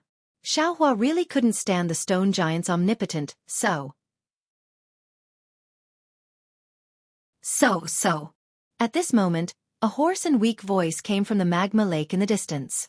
A stone giant floated over from the magma. When it rushed to the top of the rock, it looked like a dying person lying there. The stone giant beside Xianxia looked at the stone giant in the distance and then looked at Xianxia. He took out the primeval stones he wanted to give Xianxia and pointed at the stone giant in the distance. He asked, So?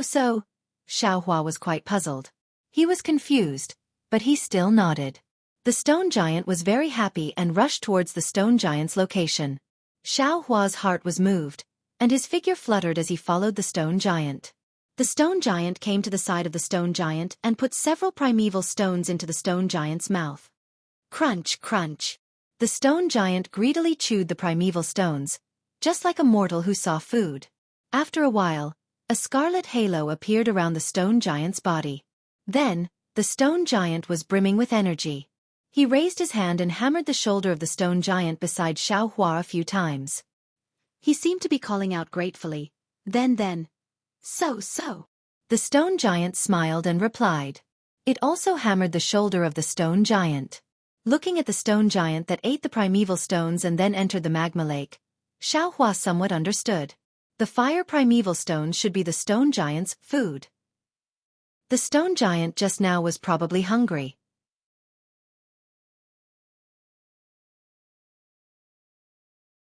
Chapter 4186. Then. The stone giant raised his hands as if he wanted to explain something to Xianxia. The tone of his mouth was very apologetic.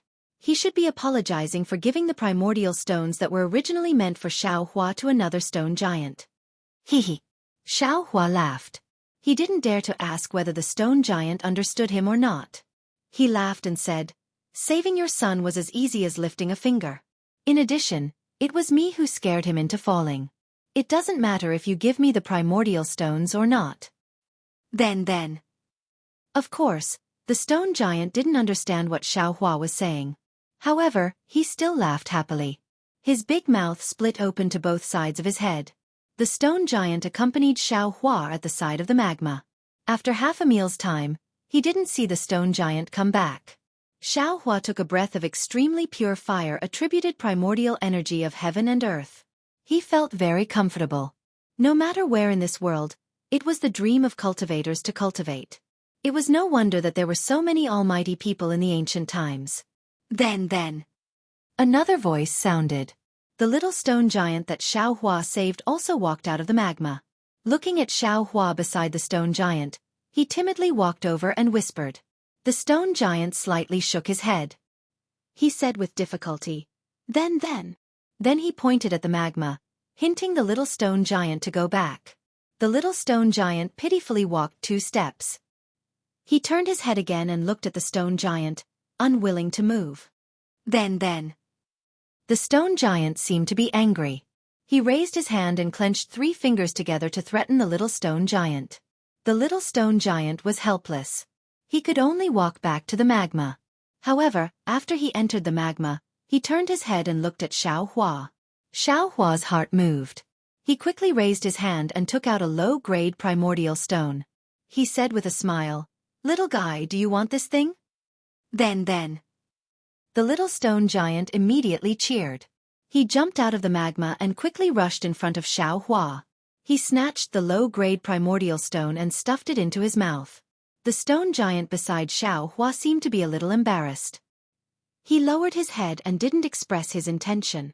Xiaohua was a little confused. This place had such pure primordial energy of heaven and earth and so much magma. How could there be no fire-attributed primordial stones? However, when he released his divine sense slightly, he came to a realization. This was because there were many rock giants swimming and lying in the lava within a few miles of the area. Although Xiaohua didn't look into the distance, he absolutely believed that within these several hundred miles of magma, there were definitely even more stone giants. If they ate fire attribute source stones as food, then no matter how many source stones were condensed within the magma, it wouldn't be enough for them to eat. Moreover, looking at the little stone giant that had recovered its vigor and vitality, Xiaohua understood even more clearly that this little fellow had probably seen him coming from beyond the heavens and thought that there would be some kind of opportunity. That was why it had run so far and passed by so many territories occupied by its natural enemies to look for delicious food. As for the stone giant, in order to thank Xiaohua, it also gave him the few source stones it had. In Xiaohua's eyes, source stones were source stones, but in the stone giant's eyes, they were the most precious thing. It was his life. Xiaohua was a compassionate person. The actions of the 2 stone giants had moved him even more. He had the heart to help these stone giants. However, the stone giants weren't humans. Although there were source stones in Xiaohua's space, these source stones weren't of good quality. No matter how much Xiaohua gave them, they would eventually be used up. What Xiaohua wanted to do was to find a way to solve this problem once and for all. Just as Xiaohua was pondering, a burst of sound came from the magma. This sound fell into Xiaohua's ears like thunder, causing him to be dumbfounded. Xiaohua looked at the magma lake in disbelief. He saw the magma lake, which was thousands of feet deep, began to violently stir. Bubbles of several zhong in size emerged from the magma lake. Along with these bubbles, there was the sound of a wooden fish being struck. In front of Xiaohua's dumbfounded eyes, a 1,000-foot-tall stone giant walked out of the lava lake. This stone giant's face was full of wrinkles, just like layers upon layers of rock. Behind this stone giant were several smaller stone giants, each of them holding a stone wooden fish. These stone wooden fish were probably the largest wooden fish Xiaohua had ever seen. Each of these stone wooden fish was dozens of feet long, and each of the stone giants held stone rods that were dozens of feet long. As they struck these stone wooden fish, a crisp sound rang out. The last stone giant to appear from the magma lake was the stone giant who had previously entered the magma lake to report. At this time, the stone giant stepped on the waves and respectfully clasped his hands together and said, "So dense, so dense." Xiaohua knew that the origin of this seemingly old stone giant was extraordinary. He also urged his body to step on the magma lake and meet the stone giant. Seeing that there was nothing wrong with Xiaohua's body stepping on the magma lake, the old stone giant's eyes were filled with astonishment. Only when Xiaohua flew closer did the stone giant wake up. He clasped his hands together and said, "Namo Maitreya Buddha." Xiaohua was already surprised when the old stone giant called out the name of Buddha. But this name of Buddha was actually Namo Maitreya Buddha, which shocked Xiaohua even more. Xiaohua was stunned for a moment. Then he came back to his senses. He bowed and said, "Namo Maitreya Buddha. Namo Maitreya Buddha. Namo Maitreya Buddha." When the old stone giant heard Xiaohua's words, he was also happy. However, his eyes flashed with doubt as he asked, "Ah." Xiaohua saw the confusion in the old stone giant's eyes, and he himself was even more puzzled. However, in just a few breaths of time, Xiaohua's head turned rapidly, and his face showed a strange expression. It seemed like he was smiling but not smiling, or he couldn't help laughing. After hearing the old stone giant's name of Namo Maitreya Buddha, Xiaohua finally understood that the "so" that the big stone giant and the small stone giant spoke of was not "so," but "Namo." And the "so dense" that the stone giant spoke of was not "so dense," but Namo Maitreya. Perhaps these three stone giants didn't know how to speak, and only learned these three words. Although Xiaohua understood the secret, in the face of the all-encompassing Namo Maitreya Buddha, Xiaohua still didn't know how to answer. However, he only hesitated for a few breaths of time, then he raised his hand and waved. The sound of falling rain could be seen in the air. Tens of thousands of fire element primordial stones appeared out of thin air and fell into the magma lake. Under the old stone giant's dumbstruck expression, a layer of primordial stones covered the magma lake, shining with a gorgeous luster. In an instant, the sound of the wooden fish suddenly stopped. The dozen stone giants holding the wooden fish couldn't help but say in unison, "Namo Maitreya Buddha, Namo Maitreya Buddha." Phew! The old stone giant breathed a long sigh of relief. He withdrew his shocked gaze and put his palms together. "Namo Maitreya Buddha. Namo Maitreya Buddha." Xiaohua smiled and said, "I don't know why you're chanting Namo Maitreya Buddha, but since you're a disciple of Buddhism, I can't treat you poorly. These origin stones can be considered as a gift from me. Please accept them." As he spoke, he used his hand to draw in the air and sent it to the old stone giant, indicating that all the primordial stones were given to him. Namo Maitreya Buddha. The old stone giant naturally understood. His wrinkled face was filled with joy. He waved his hand and said again. Many stone giants walked forward and waved their hands, controlling the magma lake to collect the primordial stones. Then the old stone giant respectfully pointed at the magma lake under his feet and said, "Namo Maitreya Buddha?" Good. Xiaohua knew that the old stone giant was inviting him to go deeper into the magma lake. He nodded and smiled in agreement. However, when the old stone giant was about to kneel on the magma lake and put his palms together, Xiaohua hurriedly waved his hand and helped the old stone giant up. He pointed at his nose and then at the magma lake, indicating that he could go down. However, Xiaohua's gesture was obviously not understood by the old stone giant. Therefore, Xiaohua simply used an escape technique and entered the magma lake. Seeing that Xiaohua could freely enter and exit the magma lake, the old stone giant's eyes almost fell out. The respect in his eyes was now mixed with a trace of fear. "Please." Xiaohua raised his hand and gestured. The old stone giant hurriedly nodded and called out, "Namo Maitreya Buddha," as his figure disappeared into the magma lake. Xiaohua followed the old stone giant into the magma lake and went deeper into the magma lake. Just as Xiaohua had seen with his divine sense, there were many stone giants in the magma lake. Some stone giants were leisurely walking in the magma lake. When they saw the old stone giant, they respectfully saluted him. Some stone giants had their eyes tightly closed, as if they were sleeping in the magma lake. Even more stone giants were moving up and down the magma lake, looking very busy as if they were looking for something. After traveling for half the time it took to eat a meal, the entire bottom of the magma lake began to slowly shrink. In the end, it shrank into an oval-shaped hole that was more than 10 li in size. Below the hole, there was more magma flowing, and it was even more scorching. Obviously, this was the core of the magma lake. Near the oval-shaped hole, There were many stone giants, but now there were few people. It seemed that even the stone giants didn't dare to get too close to the core of the magma lake. The surroundings of the cave were similarly filled with large and small ochre-red boulders. These boulders were of different shapes and looked very strange. However, the strangest thing was not these boulders, but the Buddhist shrine at the highest point of the boulder. This Buddhist shrine was neither big nor small, but when the old stone giant walked to the front of the Buddhist shrine, Xiaohua understood that this Buddhist shrine was not even as tall as the old stone giant's knees. When the old stone giant landed in front of the Buddhist shrine, he respectfully prostrated himself on the ground, saluting according to Buddhist etiquette. His figure in front of the Buddhist shrine was especially huge, and his piety made Xiaohua sigh. However, when Xiaohua's gaze passed the old stone giant's figure and landed on the Buddhist statue in the Buddhist shrine, he was stunned again. How? How could it be him? Xiaohua's heart almost jumped out of his chest. He looked at the Buddhist shrine in disbelief and couldn't help but exclaim in a low voice, Namo Maitreya Buddha? Is actually Lu-er?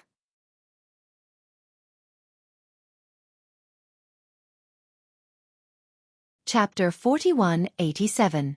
That's right, in that crude, stone-built Buddhist shrine, there was a fiery red Buddha statue carved out of crystal, flashing with holy Buddha light. The Buddha light shone brightly on the face of the Buddha statue. Wasn't that the lifelike Jianghu? Xiaohua had once stopped Jianghu, whose Buddhist name was Chuanzong, from taking down the Buddhist edict in the Jianghu temple. He had a deep impression of Jianghu's shaved head. Now that he saw the Buddha statue, he naturally thought of Jianghu. How is this possible? After Xiaohua recovered from his shock, he muttered, What's going on? How can Jianghu be Nanwu Maitreya Buddha? How can his Buddha statue be in this mysterious primitive continent? Xiaohua's suspicions were heavy, but looking at the old stone giant who had already stood up, Xiaohua knew that he wouldn't be able to get anything out of this old stone giant. Xiaohua thought for a moment and waved his hand, releasing Buddha Bodhi from his Naiwan palace. Buddha Bodhi looked around in bewilderment, activating the Buddha light to block the magma outside his body. He cupped his hands and asked, Nanwu Maitreya Buddha, why did Tanyu ask this poor monk to come out? Xiaohua didn't explain much. He pointed at the shrine behind Buddha Bodhi and said weakly, What's the matter? See for yourself. Why ask so much? Buddha Bodhi was even more puzzled, but when he saw the Buddha statue in the shrine, Buddha Bodhi smiled bitterly and replied, Tanyu, what else do you want this poor monk to say? Jianghu is the real reincarnation of Nanwu Maitreya Buddha. This poor monk is the fake. Or it could be said that this poor monk stole Jianghu's luck and practiced the exquisite Lotus Leaf Sutra first. Hiss. Xiaohua sucked in a breath of cold air. The thoughts in his mind instantly became clear. That's right. This Xiao lost his memory and wandered to the Dawn Rain continent. By a freak combination of factors, this Xiao obtained the exquisite Lotus Leaf Pagoda. In fact, this Xiao is the intruder of the Dawn Rain continent. If this Xiao didn't lose his memory, this exquisite Lotus Leaf Pagoda would have fallen into his hands after Jianghu was born. Then he, a cultivator who couldn't practice Taoist techniques, would start practicing the real Buddhist techniques. After all, he is the real reincarnation of Maitreya Buddha. Furthermore, if Tanyu hadn't come to the Dawn Rain continent, Jianghu would still be on the Dawn Rain continent. Although he wouldn't be able to obtain the gold leaf from the Great Snow Mountain, he would still be able to cultivate the exquisite Leaf Sutra, and not the current Prajna Heart Sutra. Buddha Subhuti reminded. You wouldn't have come to this fork in the road, and there wouldn't have been any sutra-seeking bliss. However, Xiaohua was even more puzzled. He asked, if Jianghu is Namo Maitreya Buddha, then whose Prajnaparamita Heart Sutra is? Back on the Great Snow Mountain, didn't that old monk also say, See? At this point, Xiaohua once again sucked in a breath of cold air, because everything that the old monk had said to him that day was equally suitable for Jianghu. Jianghu also understood the language of the Dawn Rain continent. Could it be that the old monk of the Great Snow Mountain is waiting for Jianghu? It's not me? Xiaohua has a strange feeling. But if the old monk wasn't waiting for this Xiao, then the old monk shouldn't have died that day. He should still have a longer lifespan. Thinking of this, Xiaohua seems to have thought of something. He hurriedly waved his hand and took out the pills he had obtained from the kitchen of the Great Snow Mountain. A silver-white halo flashed across his eyes. After looking at it for a moment, he said somewhat dejectedly, Not bad. This is a spirit medicine that can extend one's lifespan. One pill can extend one's lifespan by 10 years, or even more. That old monk still had a lot of it in his kitchen. He should still be alive. He mistook me for this Xiao and stopped taking it. It can be said that he was burned alive. Namo Maitreya Buddha. Buddha Subhuti sighed and said again, if this Buddha fruit belonged to someone else, it would still be snatched. But this Buddha fruit belongs to Luer. How can we snatch it? Yes, that's right. Xiao Hua nodded. Luer's sutra seeking bliss is most likely an arrangement of the Buddhist sect to let him attain the Buddha fruit of Namo Maitreya Buddha. When we return to the hidden immortal continent, we will settle this matter. There's another question.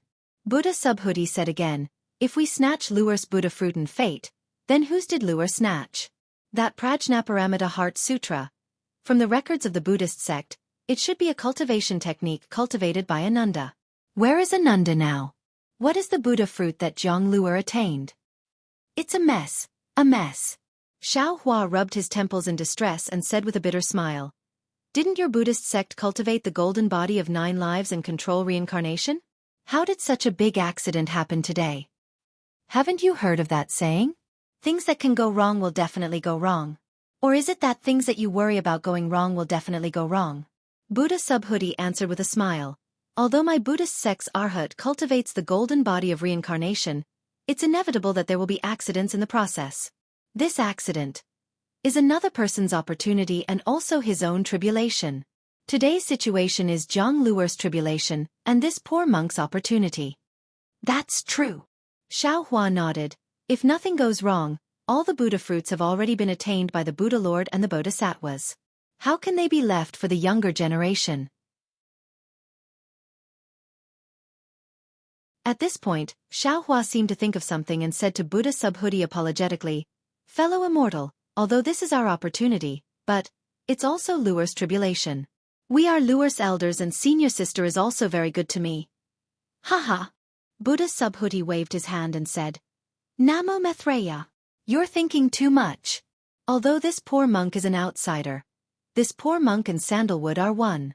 Didn't Sandalwood say earlier? We are born from the same root and definitely can't cause trouble. This poor monk deeply agrees. Luer is Sandalwood's nephew and also this poor monk's nephew. It doesn't matter if this poor monk doesn't attain the Buddha fruit or not. The key is the kinship that Sandalwood mentioned. Although this poor monk doesn't understand this kinship too well, this poor monk knows that this is the most important thing in this world to Sandalwood. This poor monk can give up the Buddha fruit for this so-called kinship. At this point, Buddha Subhuti changed the topic and said with a smile, moreover, Sandalwood, don't forget that this poor monk still has the Buddha fruit of Namo Great Compassion Great Guanyin Bodhisattva to attain. Good. Xiao Hua listened and said with a smile, if fellow Immortal has such a mind, there's hope for attaining the Buddha fruit in this life. Namo Maitreya. Buddha Subhuti put his palms together and chanted Buddha's name without saying anything else. When Xiao Hua and Buddha Subhuti were talking, the old stone giant didn't pay attention. First, Xiao Hua and Buddha Subhuti rarely spoke. Most of the time it was a mental communication. Other people simply couldn't hear anything. Second, even if the old stone giant could hear, he simply couldn't understand what Xiao Hua was saying. After the old stone giant respectfully saluted, he got up and wanted to say something to Xiao Hua. However, when his single eye looked past Xiao Hua and landed on Buddha Subhuti's body, extreme shock appeared in his single eye. He opened his mouth and said, Namo Maitreya, Namo Maitreya. One after another, he was stunned for half a cup of tea's time. Plop. The old stone giant suddenly knelt in front of Buddha Subhuti. Magma flowed out of his single eye and his mouth was sobbing. However, he still chanted the same 6 words. Buddha Bodhi sighed and lifted the old stone giant up. With a benevolent look in his eyes he said, Namo Maitreya Buddha, I'm not the Maitreya Buddha that you guys worship. I'm just an ordinary bodhisattva. Namo Maitreya. The old stone giant didn't care about what Buddha Subhuti said. He just used his big hand to carefully pull Buddha Subhuti's monk robe and chanted Buddha's name again and again. Although his pronunciation wasn't accurate, his incomparable devotion actually made Buddha Subhuti feel a trace of the power of faith. How is this possible? Buddha Subhuti was somewhat astonished. He looked at Xiao Hua in puzzlement. After all, he wasn't Jianghu, nor was he Maitreya. How could he obtain the old stone giant's faith? However, although the power of faith was particularly weak, it was real. Buddha Subhuti rarely obtained any faith in the past tens of thousands of years. Therefore, he could clearly perceive the appearance of the power of faith. Xiao Hua looked at the old stone giant's appearance and then looked at Buddha Subhuti's puzzlement. He also frowned. Normally, he would definitely encourage Buddha Subhuti to help. However, if Buddha Subhuti were to help now, it would clearly be snatching the opportunity from Jianghu. Not only was Buddha Subhuti hesitating, he was also hesitating. Fellow Immortal. Xiao Hua's heart moved, and he said, previously, the human race on Shenhua continent was not prosperous. Fellow Taoist in green robes controlled the entire fortune gate by himself. Even fellow Taoist in Confucianism couldn't spread his branches and leaves. Now, the human race on this continent is flourishing. I'm afraid that there are more than 100 million of them. These humans also have the power of faith. Fellow Immortal, you can spread the essence of Buddhism on Shenhua continent. Haha, Tanyu, I'm afraid that even a wise man will make a mistake. Buddha Subhuti laughed. The human race on Shenhua continent is flourishing. They can cultivate Taoism, Confucianism, and even soul cultivators can preach. This poor monk won't compete with them. This poor monk has a better place. What else is there? Xiao Hua was slightly taken aback. However, it was only a moment before Xiao Hua came to a sudden realization. Soon after, he bowed respectfully and said, Namo Maitreya Buddha, since fellow Immortal has such a great wish, this poor Taoist will address you as master in the future. I don't dare. Buddha Subhuti said compassionately, humans are fruits, devils are fruits, beasts are fruits, and demons are also fruits. Everything in this world is a fruit in the eyes of my Buddhism sect. Tanyu has taken in so many devils, but you still haven't found a way to deal with them. Leave these devils to this poor monk. This poor monk doesn't have to compete with you fellow immortals for anything. Master is merciful. Hearing Buddha Subhuti's great wish, Xiao Hua didn't dare to be negligent. He called him master and said, I didn't think things through that day and brought great trouble to master. Namo Maitreya Buddha, this is tribulation, fate, cause, and effect. Buddha Subhuti nodded slightly. He then looked at the old stone giant who was carefully looking at him. The lava in the stone giant's eye had already flowed to his chest.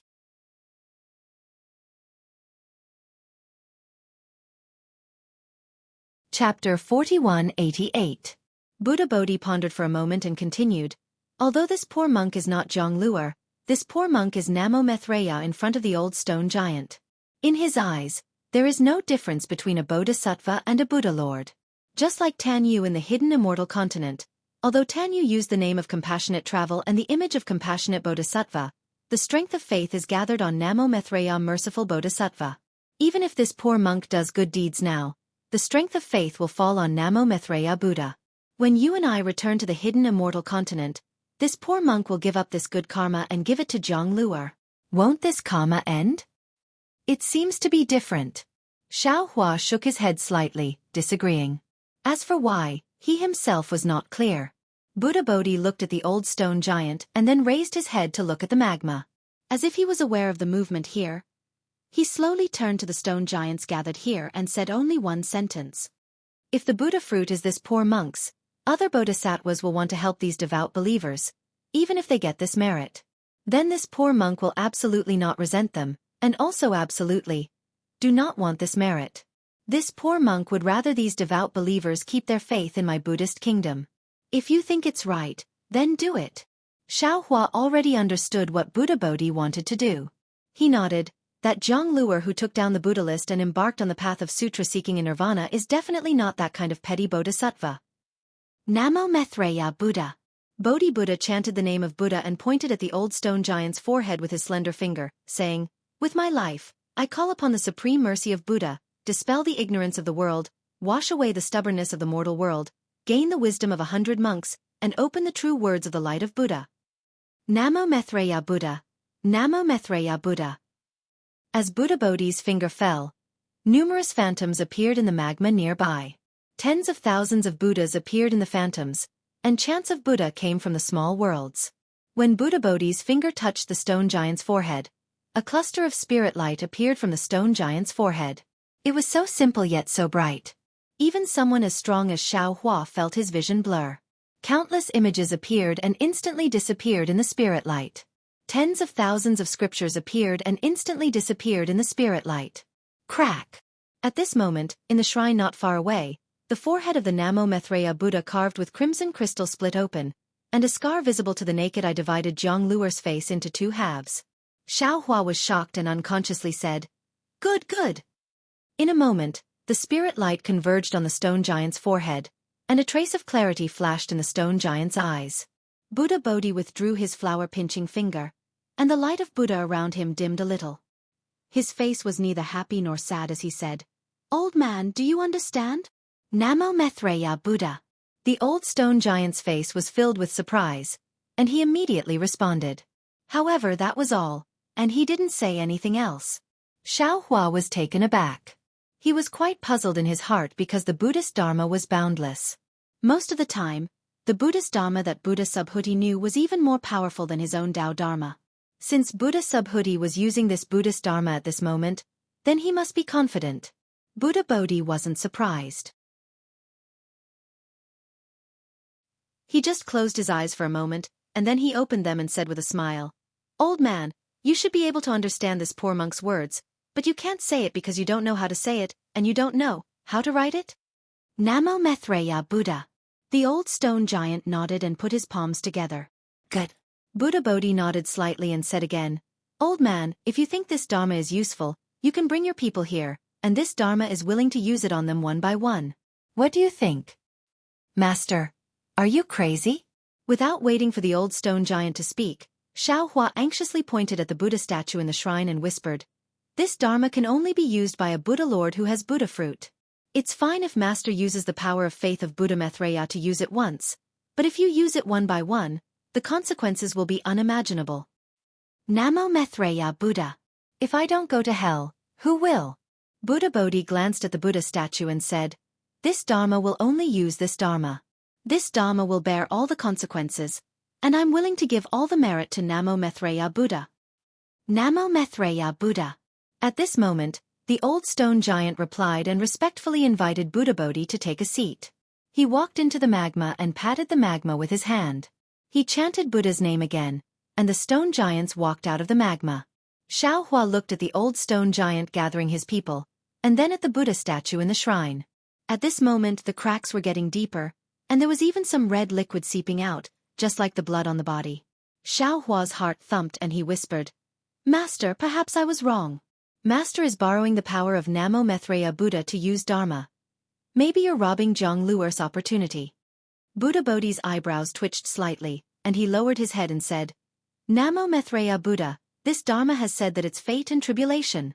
If this Dharma wants to help these stone giants survive, this Dharma can't be considered one by one. Actually, you don't have to do this." Xiao Hua smiled and said, "What the stone giants need are fire-type primordial stones." Although there are no ready-made ones in the magma, as long as they master the method to absorb fire-type primordial chi, wouldn't it have the same effect as taking fire-type primordial stones? I only need to use Dharma to let them know how to cultivate. I'm afraid things aren't as simple as you think. Buddha Bodhi glanced at the damaged Buddha statue in the shrine and said, "Since there's a Buddha statue of Namo Maitreya Buddha here, it's impossible for it to appear out of thin air. Presumably, Luer must have been here in his previous life. If Luer can come here, then his Dharma cultivation is definitely more profound than this Dharma. If even he can't enlighten these stone giants, how can this Dharma do it? How can Dharma do it?" Sigh. Xiao Hua had always relied on Taoism's divine abilities, and his thoughts were similar to those of Taoism's experts. He felt that everything could be solved by Taoism's divine abilities. Now that he heard Buddha Bodhi's words, it was as if he was enlightened. He sucked in a breath of cold air and said with some sincerity, "I was wrong. Enlightening these stone giants can't rely on Dharma or Taoism for a moment, but the power of time and a tenacious heart. Only when one accumulates 1,000 miles can it be effective." Namo Maitreya Buddha. That's exactly it. Buddha Bodhi nodded. Although we Buddhists don't teach secular people, and are somewhat different from Confucian cultivators, we have the same effect in praising the Dharma. As he said that, Buddha Bodhi glanced at the Buddha statue again and said, Luer might have known this in his previous life, but why didn't he do it? Was it because he didn't have enough time, or was it because he didn't have the right opportunity? This is hard to figure out. It's probably because there was an opportunity to leave this continent, and he didn't have time to do these things. So he left his Buddha statue behind to teach the stone giants. Xiaohua smiled. Unfortunately, this enlightenment took a wrong path, and only let the stone giants understand the 6 words Namo Maitreya Buddha. Let this little monk walk this unfinished path for him. Buddha Bodhi also smiled and said, It's a pity that this little monk came in a hurry, and didn't transform into Luer's appearance. Form isn't emptiness, emptiness isn't form. Form is emptiness, emptiness is form. Grandmaster, you're a little stubborn. Xiaohua smiled. Although the old stone giant couldn't communicate with Xiaohua and the others, now that he had obtained the root of wisdom, his mind was clear and bright. His command of the stone giant tribe was different from before. He spoke less of the name, Namo Maitreya Buddha, and his movements were orderly. Not long after, the tribe members who were slightly closer to the shrine had already lined up and waited in the magma.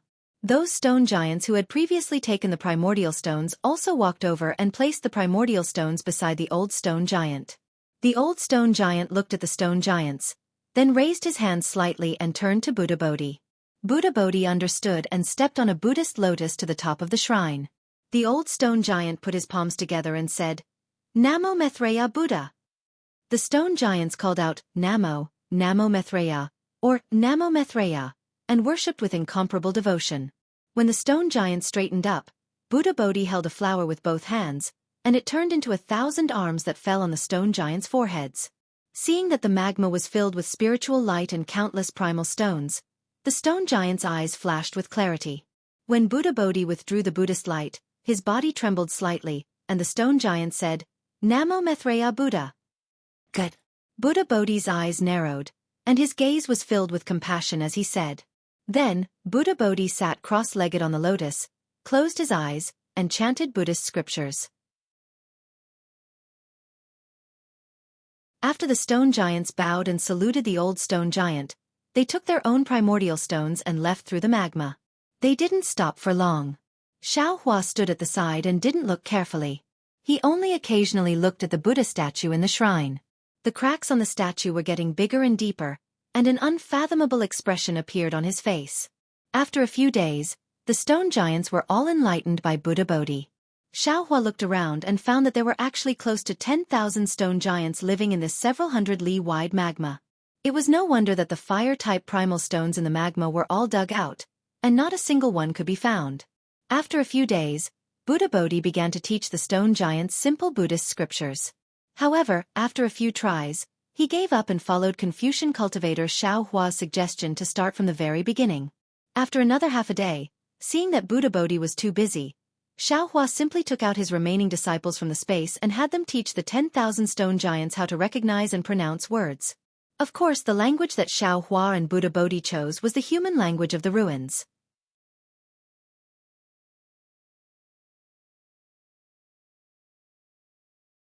Chapter 4189. Looking at the huge stone giant sitting in the magma and learning from Fujiwen and the others, Xiaohua suddenly had a familiar feeling. It was as if he had returned to the time when he was struggling to learn. However, at the same time, Xiaohua was a little worried in his heart. The Buddha statue in the shrine had almost been broken into 2 halves. The crack from the top cut across the heart of the Buddha statue and went all the way to the lower body. Crimson liquid flowed like a candle's tears onto the 9 lotus platforms below the Buddha statue. If it weren't for the 9 lotus platforms protecting the Buddha statue, the entire Buddha statue would have been completely split apart. Dragon Vein Xiaohua and Phoenix Body Xiaohua did not return. Xiaohua also did not receive any messages from them. However, Xiaohua was not alarmed. Presumably, even if the 2 clones encountered any danger, their lives would not be in danger. On this day, the entire magma lake was producing rhythmic sounds of reading. Xiaohua, who was sitting cross-legged, suddenly frowned and looked outside the magma lake with some surprise. Rumble! A slight tremor came from the ground. Even though the magma had already offset a lot of the tremor, it could still be heard under the magma. The old stone giant who was struggling to pronounce the words immediately stood up from the ground and called out very fluently, "Namo Mithreya Buddha! Namo Mithreya Buddha!" In a moment, all the stone giants who were learning how to pronounce the words stood up and shouted loudly. A fighting spirit emerged from these stone giants. Enemy! Enemy! The old stone giant only now remembered that Buddha Bodhi was beside him. He hastily pointed above and stammered, "Go!" Buddha Bodhi nodded and waved his hand to give an order.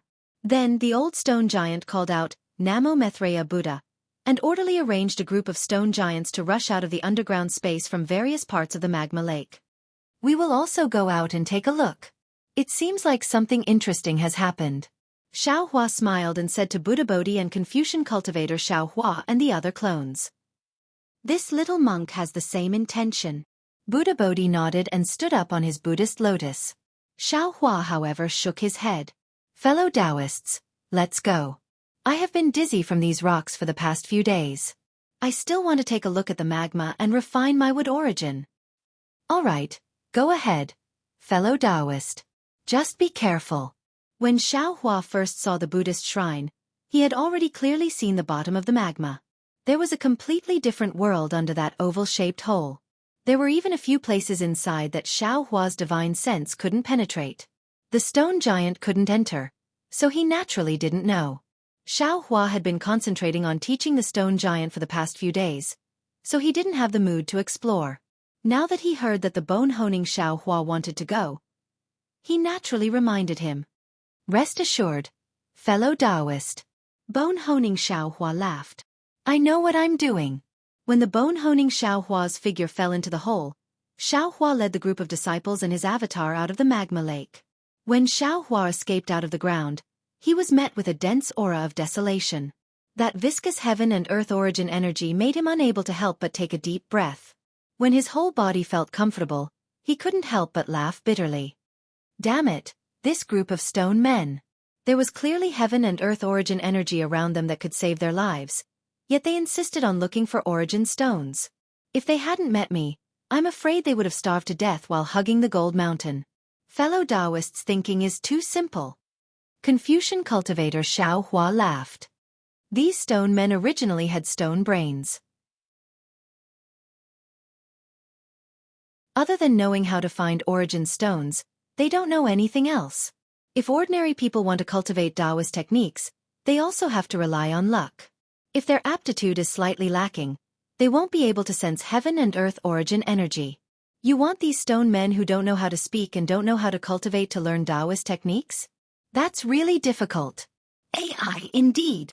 Xiaohua nodded. I don't remember much about my childhood, but I still have some impressions. I's path of seeking Tao when I was young was very tortuous. Even since I had memories of hidden immortal continent, I's path of cultivation wasn't smooth. In short, what Master wants to do is extremely difficult. Fu Jiwen, who was standing respectfully at the side, heard this and echoed. However, if it can really be done, the merit of teaching is really enough for Master to use. Jiwen is right. Confucian cultivator Xiaohua agreed. Which one of us Confucian cultivators didn't have the merit of teaching? Confucius, Mencius. Each and every one of them has a merit as vast as the Milky Way. Ha ha. Hearing this, Xiaohua suddenly laughed. He patted his head and said, I was fooled by the little monk. Damn it, Luer's cultivation in his previous life was indeed deeper than mine, but what he can't do, it doesn't mean that we can't do it. It's impossible to travel 1,000 miles without taking a few steps, but if we have a direction, we can naturally reach it with the help of flying equipment. Oh. Ha! Confucian cultivator Xiaohua was slightly stunned. After a moment, he also came to his senses. He looked at Buddha Bodhi and said with a smile, Yes, it's really like this. We have a heaven-defying space, why can't we use it? Xiaohua and the others landed on a nearby mountain ridge. As they spoke, groups of stone giants also walked out from various places on the vermilion ground. At this time, between the mountains, a large number of stone giants appeared out of nowhere. These stone giants lined up, holding some strange stone tools in their hands. They neatly encircled the entire plain. It was this orderly pace that alarmed the old stone giant under the magma. Xiao Hua's divine sense swept over these stone giants, and he couldn't help but frown. Except for the stone tools in their hands, these attacking stone giants didn't look any different from the stone giants in the magma. Namo Methreya Buddha. Just as Xiao Hua was puzzled, the stone giants that came out of the magma had already formed a formation. Moreover, this formation didn't look much inferior to the stone giants that surrounded them. Following the old stone giants' roar, all the stone giants waved their fists and rushed towards the besieged stone giants. In just a moment, a tragic scene appeared in front of Xiao Hua and the others. Whether it was the attacking stone giants or the defending stone giants, they all began to be injured. Some had lost arms, some had broken legs, and some had even lost half of their heads. However, no matter how injured they were, the two sides of the stone giants didn't shrink back. They attacked with all their might, trying their best to kill the other side in their own hands.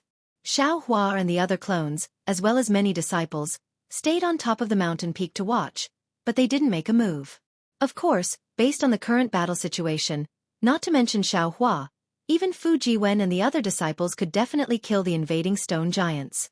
However, Fu Jiwen and the others couldn't make a move because they didn't understand why these stone giants were attacking the stone giants in the magma. Strange. Confucian cultivator Xiao Hua looked at the two sides that were in a stalemate and asked in a low voice, "All wars in the world have a cause." On the surface, the Great War of the Tao of the Ruins was for the billions of wandering souls, but in secret, it was for the origin of wood, and even for the formation of the demonic spirit.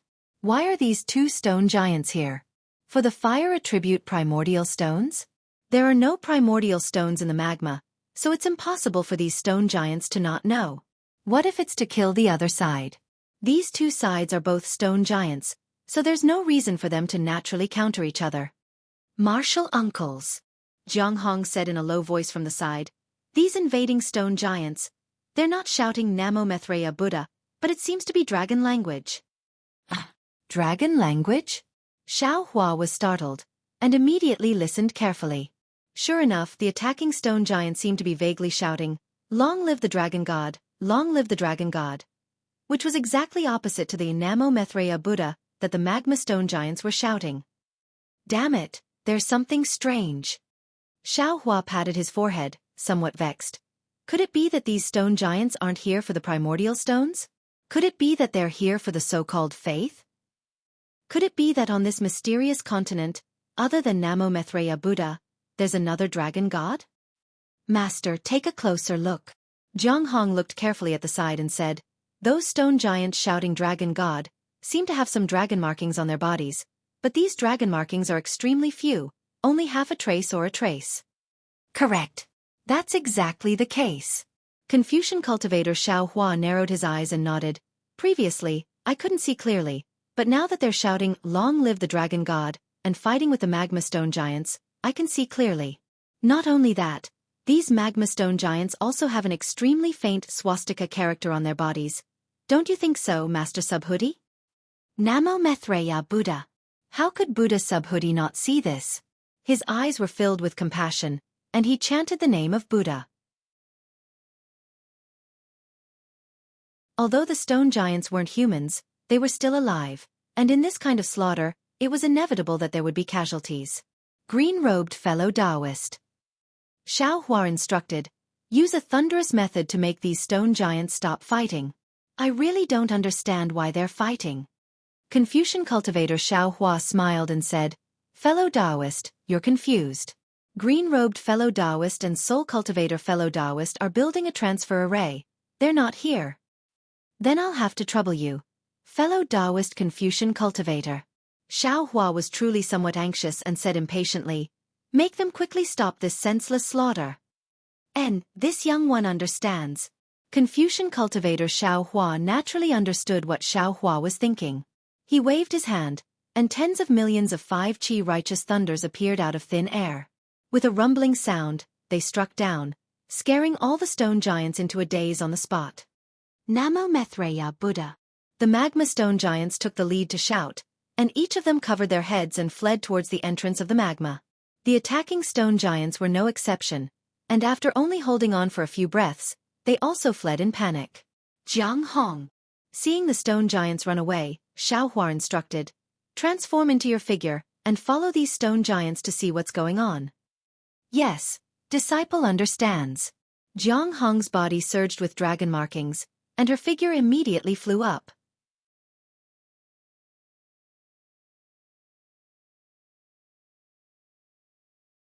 Chapter 4190.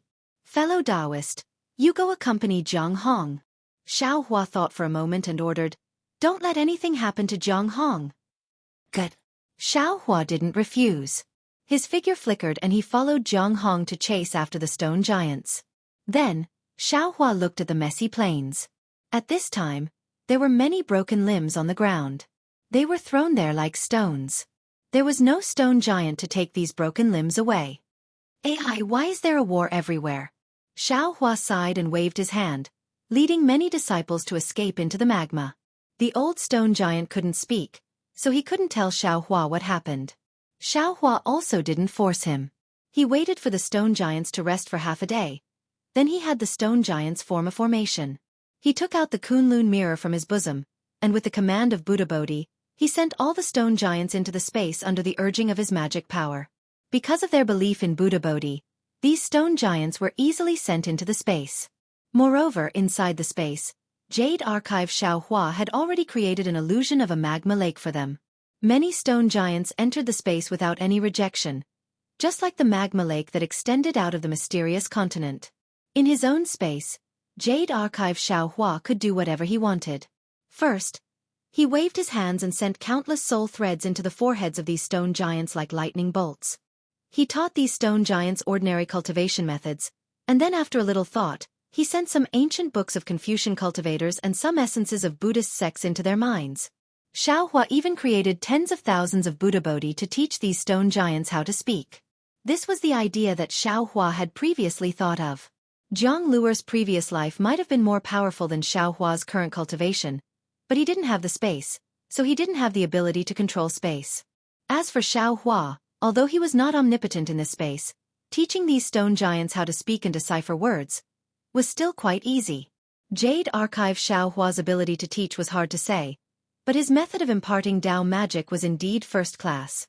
After receiving Jade Archive Xiaohua's teachings, all the stone giants closed their eyes and meditated, seemingly gaining something. After a few days, although these stone giants couldn't really speak, they were forced to speak by their experiences. After another dozen or so days, all of the stone giants could clearly express their thoughts. Therefore, Xiaohua struck while the iron was hot and sent them out of the space. He also had Fu Jiwen and the other disciples give them instructions. On one hand, he explained the cultivation technique, and on the other hand, he was familiar with the language. It was truly beyond Buddha Bodhi's expectations. Xiaohua's actions were extremely effective. In the span of a dozen days, the stone giants in the magma lake seemed to have been reborn. Learning to read and write was the most basic. Many of the stone giants had already begun to discuss the essence of cultivation. In particular, most of the stone giants were devout and interested in the Buddhist scriptures.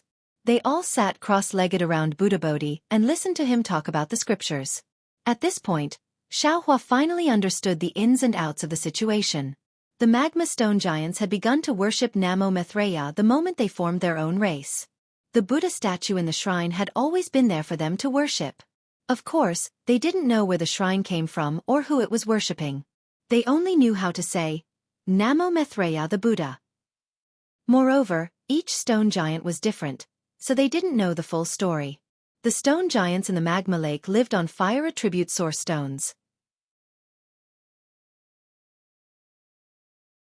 Normally, they would look for source stones to fill their stomachs in the magma lake.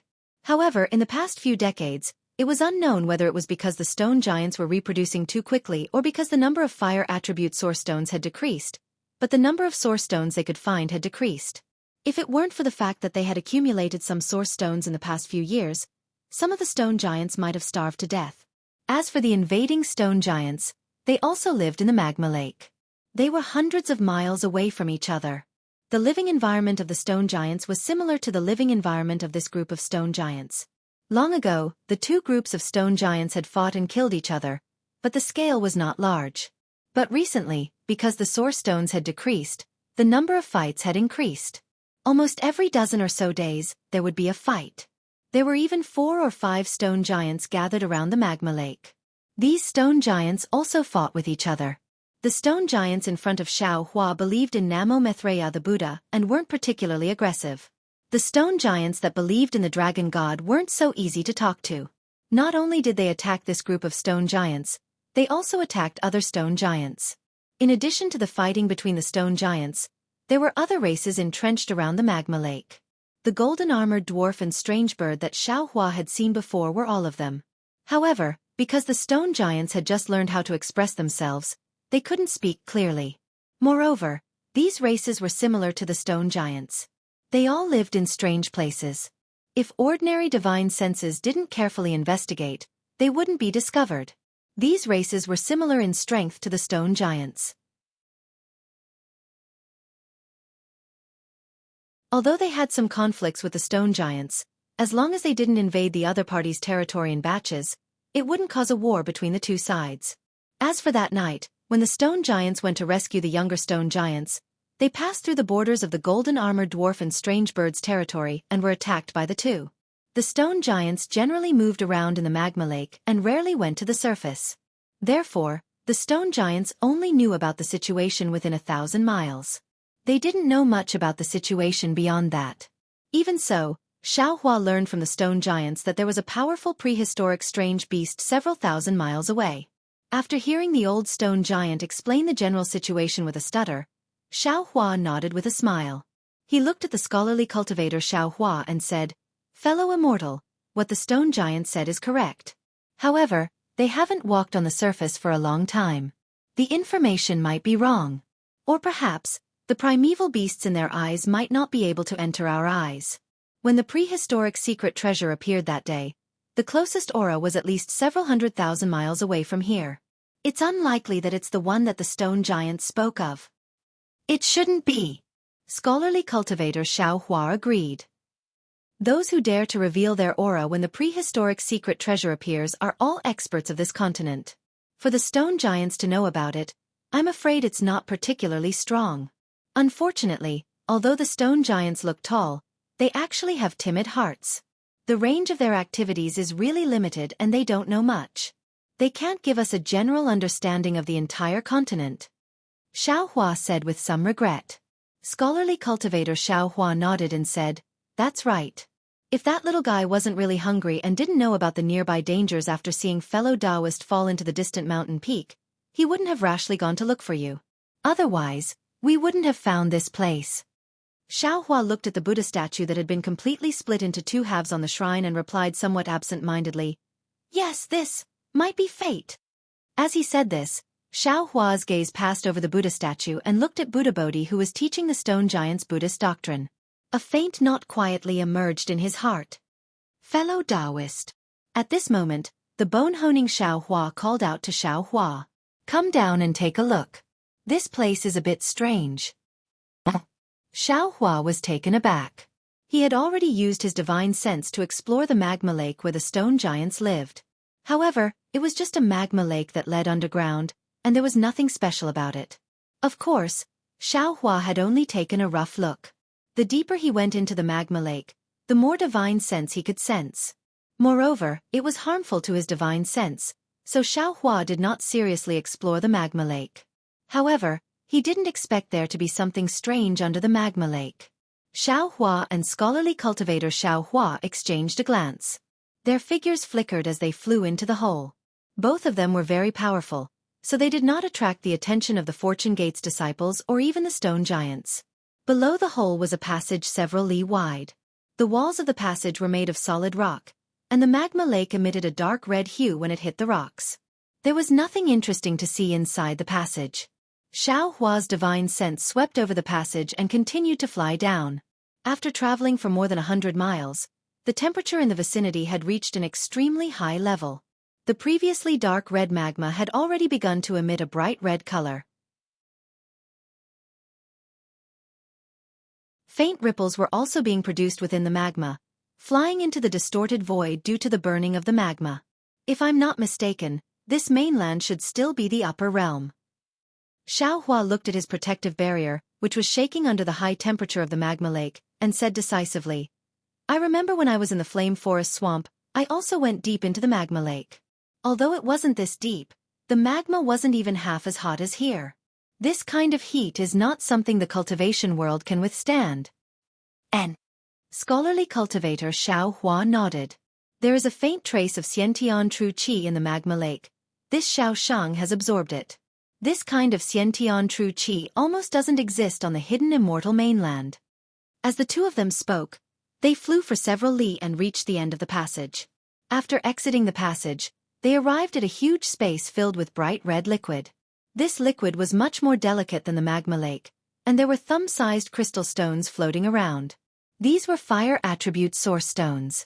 However, Xiao Hua's divine sense did not linger on these source stones for long.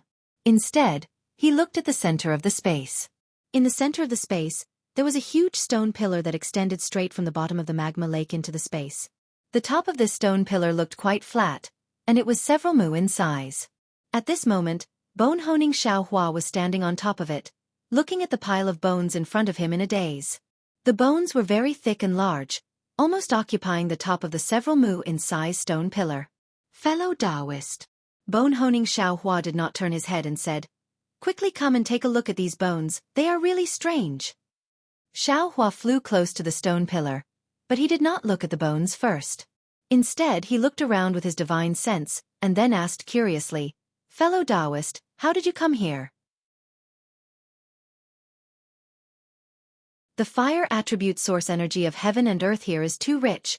It's not good for you to refine the origin of wood.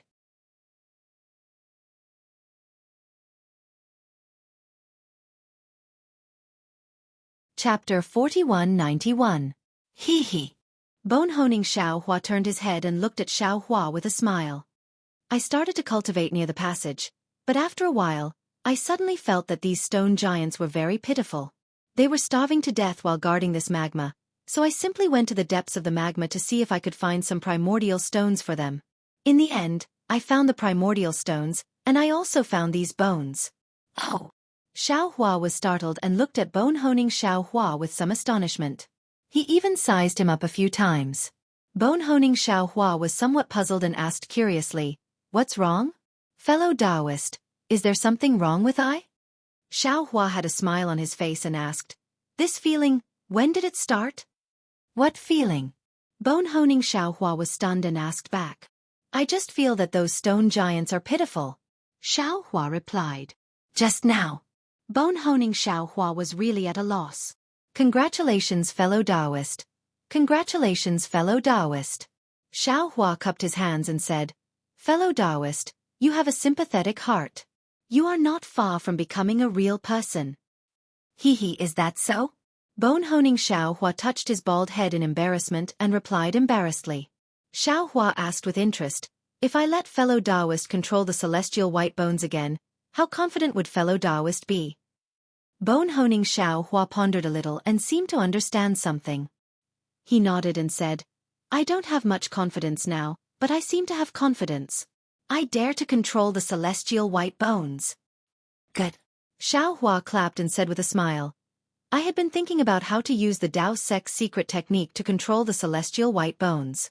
I even thought about using the secret technique of sacrificial refining to refine the celestial white bones. Moreover, to be honest with you two fellow Taoists, I have already let green-robed Xiao Hua look at the cultivation methods I obtained from the ruins. I want to find the method to suppress the celestial white bones. However, according to fellow Taoist tempered bones, if we want to control the Deva bones, we can't do it from the outside. That's an inferior method. We should use superior methods to control the Deva bones from the inside out.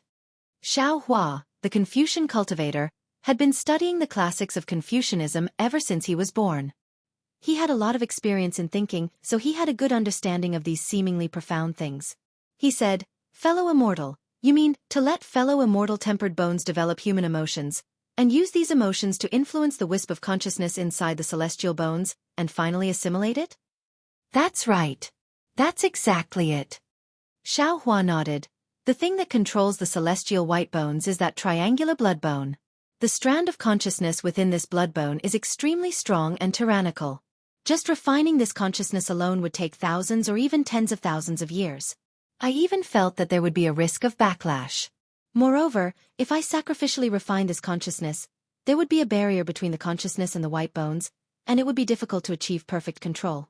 Only by slowly assimilating it would it be possible to firmly control the celestial white bones. Speaking up to here, Xiaohua smiled again. He looked at the white bones on the stone pillar and said, "Of course, these are just some of I's guesses. Fellow Taoist tempered bones has to try to know. Let's not talk about the celestial white bones anymore. Fellow Taoist tempered bones, is there anything strange about these white bones?" "Oh, it's like this." Xiaohua raised his hand and held a white bone that was several feet thick in his hand. He pointed at the white bone and said, "When I came here, before I even saw those primordial stones, I sensed the power of lightning within this white bone.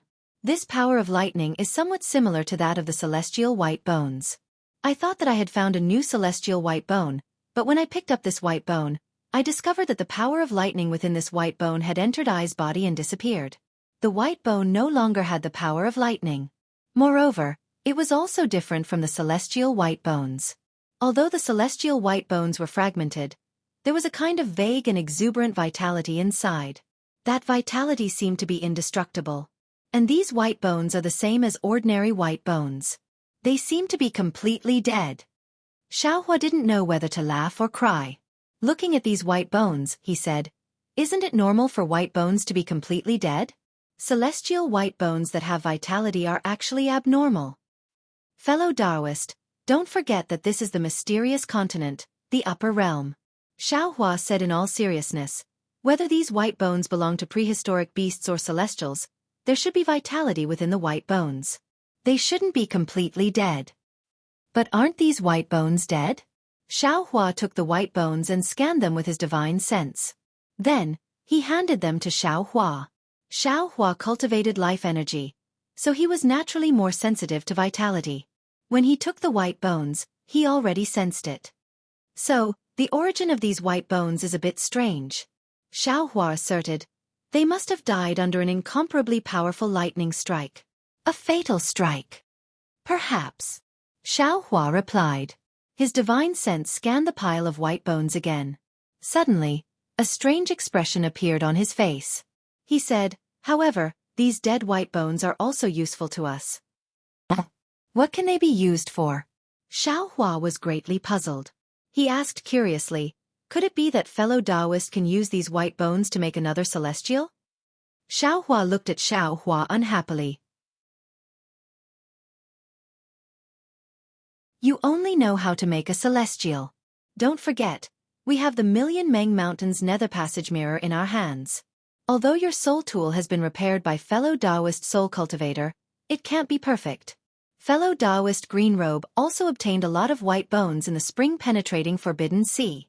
Compared to these white bones, I'm afraid the difference is like heaven and earth, right?" "Haha, that's great." Xiaohua clapped and said, "With these white bones, fellow Taoist soul cultivator can also refine other soul tools." "Exactly." Xiaohua released his divine sense and collected these white bones. He said with a smile, "It's not easy to come to the upper realm. Why don't we fish for more benefits? Everything in the prehistoric realm is useful to us." "Haha, of course, not to mention these white bones. Even these crystals look several times better than those in the hidden Immortal continent." Xiaohua laughed. He opened his mouth and spat out a beam of light, which turned into thousands of light threads and fell into the magma. When the beam of light flew back, each light thread carried a crystal. "Here." Xiaohua took the crystal and didn't keep it. Instead, he put it in his spatial ring and handed it to Xiaohua. He said with a smile, "Fellow Taoist, give it to the stone giants. If it weren't for fellow Taoist's opportunity, we wouldn't know there were crystals here." "Thank you, fellow Taoist." Xiaohua grinned and reached out to take it.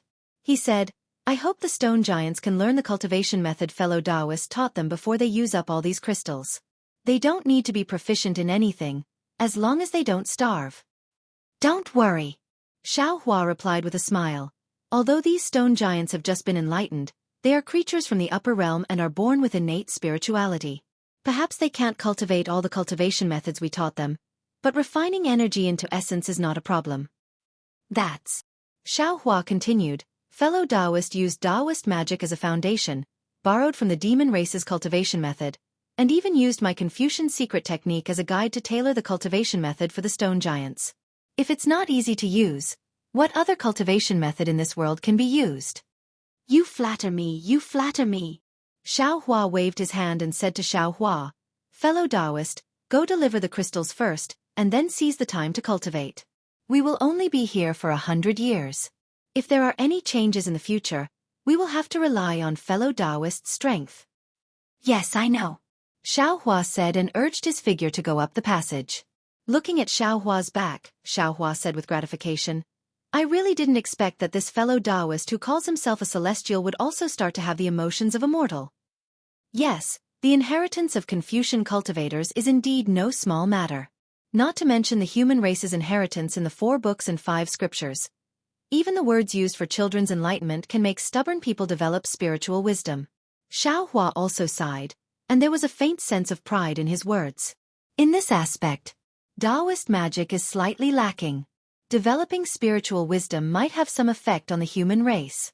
But it definitely won't work on strange creatures like the stone giants. Xiaohua nodded and looked into the distance. There seems to be something strange over there. Fellow Taoist, will you follow I there? I won't go. Xiaohua shook his head. I also have something to do. Oh? What is it? Xiaohua was somewhat puzzled. This mysterious continent has the same righteous aura as the ruins, but this righteous aura doesn't have the aura of the human race. The stone giants have already been enlightened. I want to comprehend the changes in the righteous aura, which will be of great help to my cultivation. That's right. Xiaohua clapped his hands and said, fellow Taoist cultivates the Confucian Tao in the hidden immortal continent. No matter what, you can only comprehend it from the source. Now that you have the chance to see the source, it's an opportunity to see something from nothing. I also congratulate fellow Taoist. Congratulations to you too. Xiaohua smiled mysteriously, cupped his hands, and left. Seeing that the bone-tempering Xiaohua and Xiaohua were both busy, Xiaohua was very happy. He turned around and flew to another place in the space.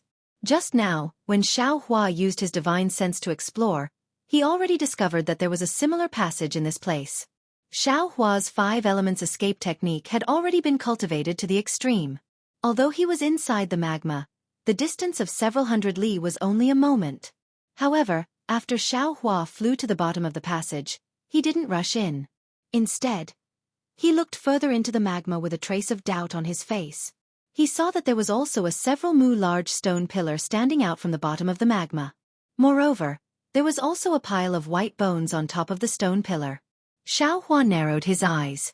He used his divine sense to explore the surroundings for a moment. Seeing that there was nothing strange, he flew over again.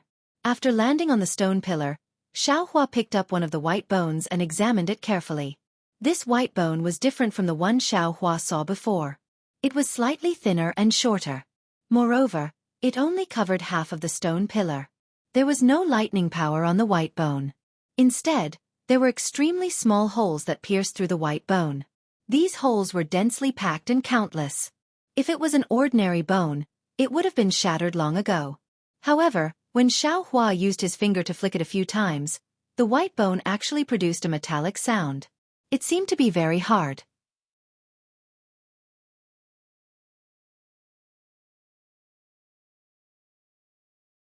Chapter 4192. Could it be that these stone pillars are some kind of formation? Are these bones also the remains of ancient powerhouses? Xiaohua put away these bones and released his divine sense to explore nearby. Sure enough, there was another stone pillar a few hundred kilometers away, and there were also some bones on it. Xiaohua was alarmed and decided not to look for the passage anymore. Instead, he began to search the entire area within the magma. In the end, Xiaohua discovered that there were more than 10 such stone pillars.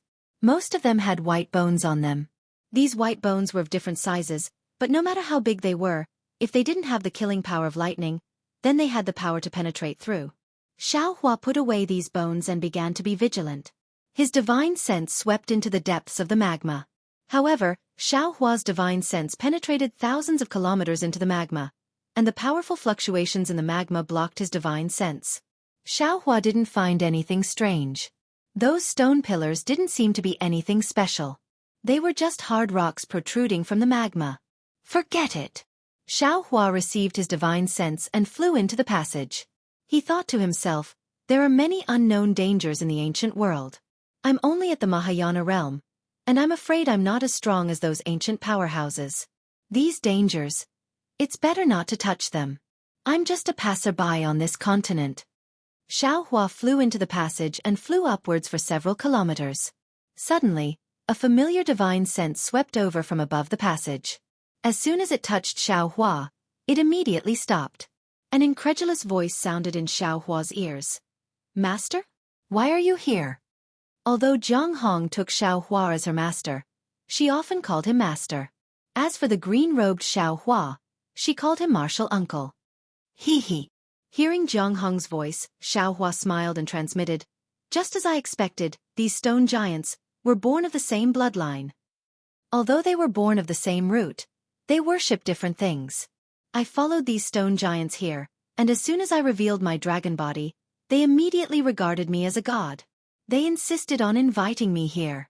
Thinking of what Master had done there, this disciple decided to go with the flow. I was still thinking about how to inform Master, but Master followed me here. Could it be that the passage below is connected to the lava lake?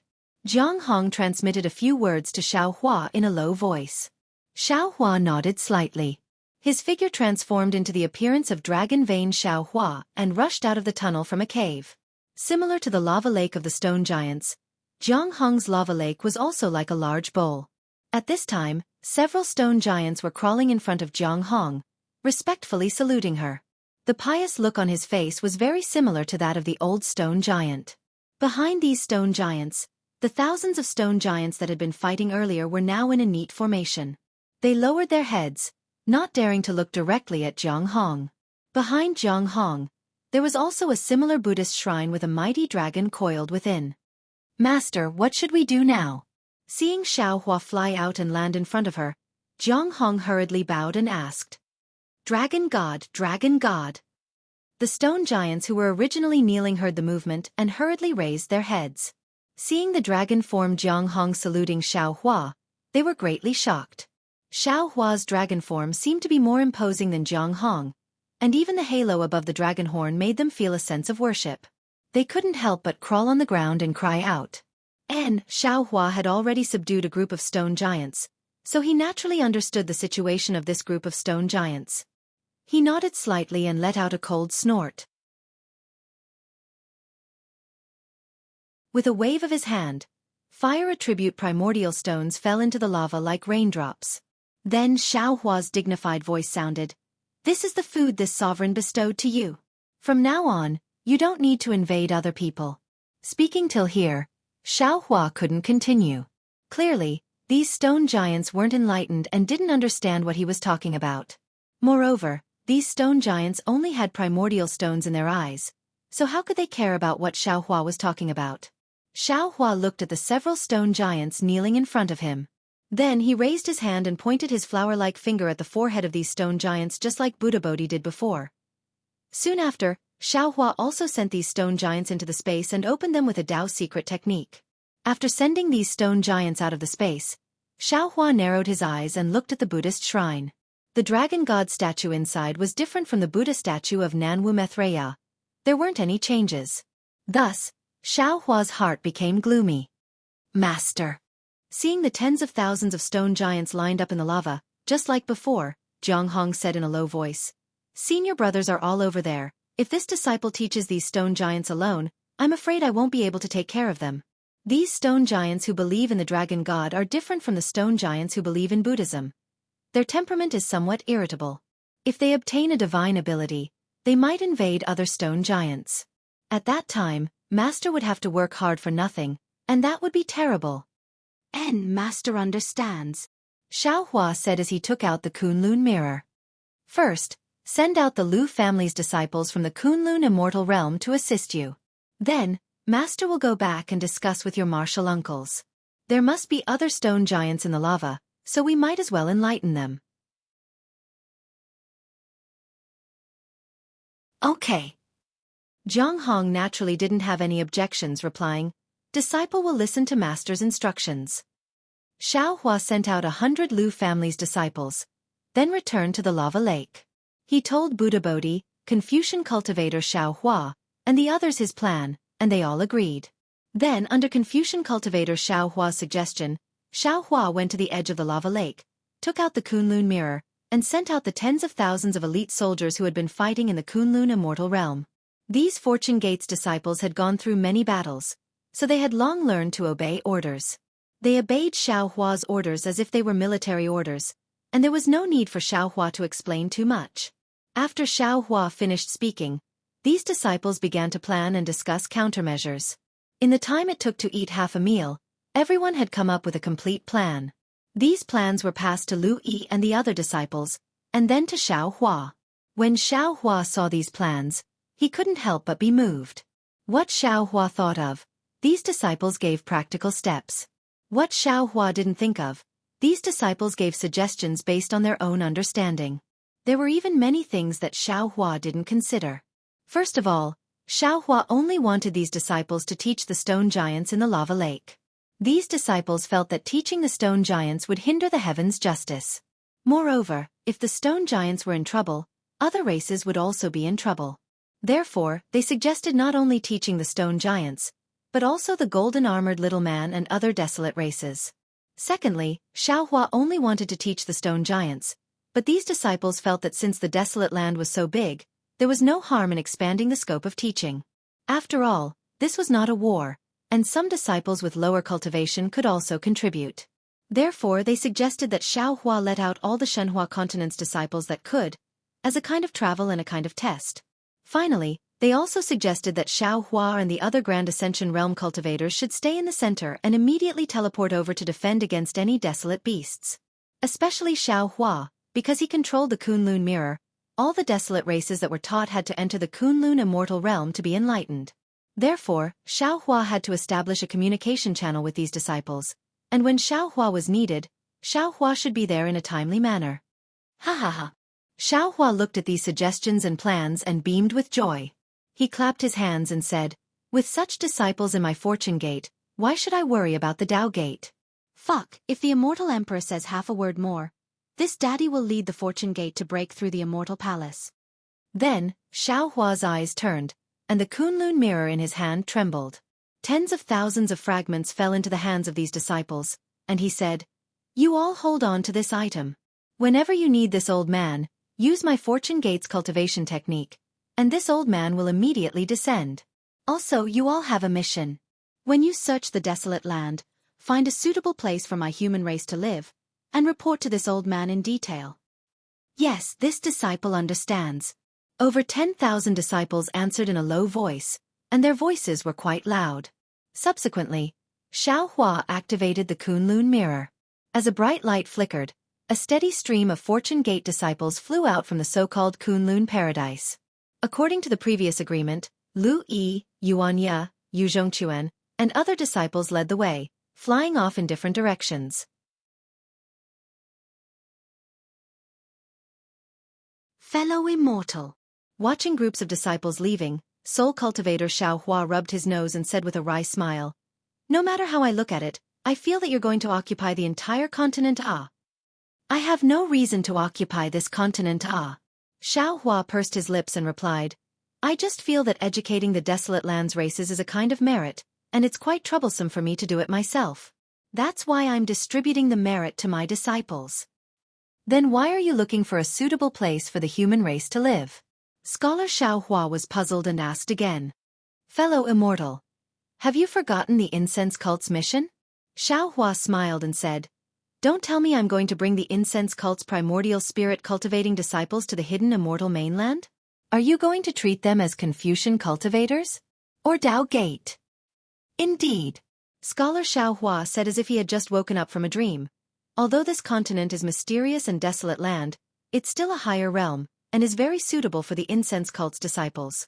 The incense cult's ancestors are really amazing. They can actually divine that we'll come here Ah." The Dao Gate's divination techniques are naturally amazing. Xiao Hua agreed. We've only touched the surface, and we're already vigilant about our own good or bad luck. In the future, when our cultivation deepens, we'll naturally know more. However, all divination techniques can only be used as a reference, and there might be a mistake. Isn't the little exquisite temple a good example?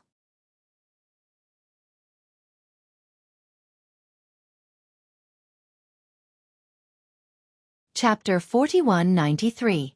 Also, Confucian cultivator Xiao Hua asked, Fellow Taoist, you sensed an omen of danger.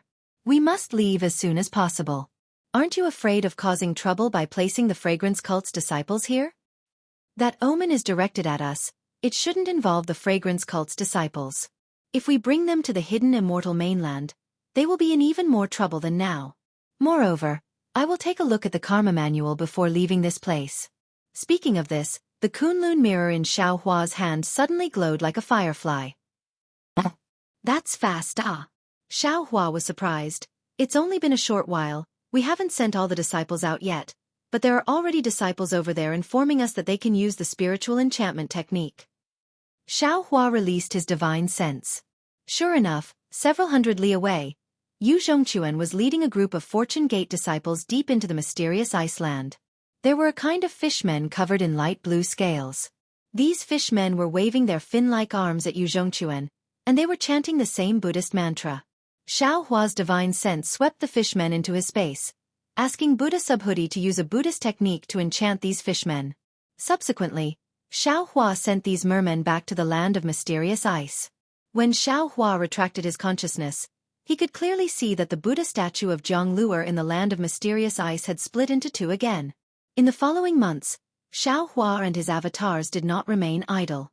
As the Fortune Gate disciples spread out, more and more strange races were sent into the space for the spiritual enchantment.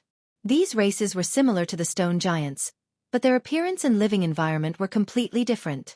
There were small golden-armored people who lived in places where the gold mist condensed, fish people who lived in places where the gold mist condensed, earth giants who lived in mountain caves, and tree men who lived in boundless forests. Not all of these prehistorical creatures believed in Namo Mithreya and the dragon god, but they were all in a state of starvation and famine. If Xiao Hua didn't show up, they might really be in danger of extinction. As the Fortune Gate disciples pushed forward, the Buddha fire inside Bodhi's body grew brighter, especially the golden threads inside his body. These golden threads danced in a spiral pattern inside the Buddha fire, and each golden thread's movement was completely different. However, the dancing of these golden threads was extremely harmonious, just like the supreme dance music between heaven and earth. Every time they twisted, the golden threads would emit a brilliant light. These lights overlapped with each other, like a resplendent gem. Things were progressing smoothly according to the Fortune Gate's disciples' plan, but Xiao Hua's heart was in a mess as everything was progressing smoothly. First of all, the phoenix body Xiao Hua and the dragon vein Xiao Hua never returned, and there was no news from them. Xiao Hua also could not sense the whereabouts of the two clones, just like when he lost the phoenix celestial body. Xiao Hua wanted to bring his clones to investigate, but the Fortune Gate's disciples were busy educating the disciples, and Xiao Hua had to use the Kunlun mirror at all times. Thus, Xiao Hua could not leave. Secondly, although the Fortune Gate's disciples' plan was going smoothly, and the progress towards the desolate lands was also within their control. However, there were too many variant beasts in the desolate lands, and many of them were arrogant and unruly, unwilling to be educated by the Fortune Gate's disciples. They were especially resistant, and would attack the moment they saw the Fortune Gate's disciples. In the beginning, the variant beasts were not strong, and the Fortune Gate's disciples did not pay much attention to them, but as they grew stronger, the Fortune Gate's disciples began to fall. Then there was the shattering of the Buddha statue. Every time Xiao Hua saw this kind of Buddha statue, the guilt he felt towards Jianghu would grow. This guilt was like a knife cutting into his heart, making his heart bleed. It was as if he was snatching away something that belonged to Jianghu. Of course, Xiao Hua was clear that he had snatched Jianghu's opportunity from the moment he obtained the exquisite leaf scripture from the thunder-controlling sect on the Dawn Rain mainland. At that time, Jianghu had not been born yet. As for this place, it was the upper realm. Based on Jianghu's cultivation when he left the hidden immortal mainland, it would be impossible for her to reach this place in 10,000 years, or even 100,000 years. Xiao Hua was also clear that he was in the upper realm, and he did not know what year or month it was on the hidden immortal mainland. Perhaps it was 1 billion years ago, or 1 billion years later, or perhaps tomorrow morning. Jianghu, who had already attained Buddhism, could step on the clouds and appear in front of him, taking away all his entanglements. Moreover, Xiao Hua was even more aware that what he had done was merely a variable derived from the heavenly Tao, and it was the will of the heavenly Tao. If it was anyone else, Xiao Hua would have seized it, and he might not even bat an eyelid. However, the other party was his own junior, and this caused Xiao Hua to have no choice but to feel the cruelty of the heavenly Tao. Previously, he had thought that the great Tao was everywhere, but now he felt that there were also difficulties in snatching on the great Tao. Namo Maitreya Buddha. Buddha Bodhi understood Xiao Hua's thoughts the best, so he did not say anything more.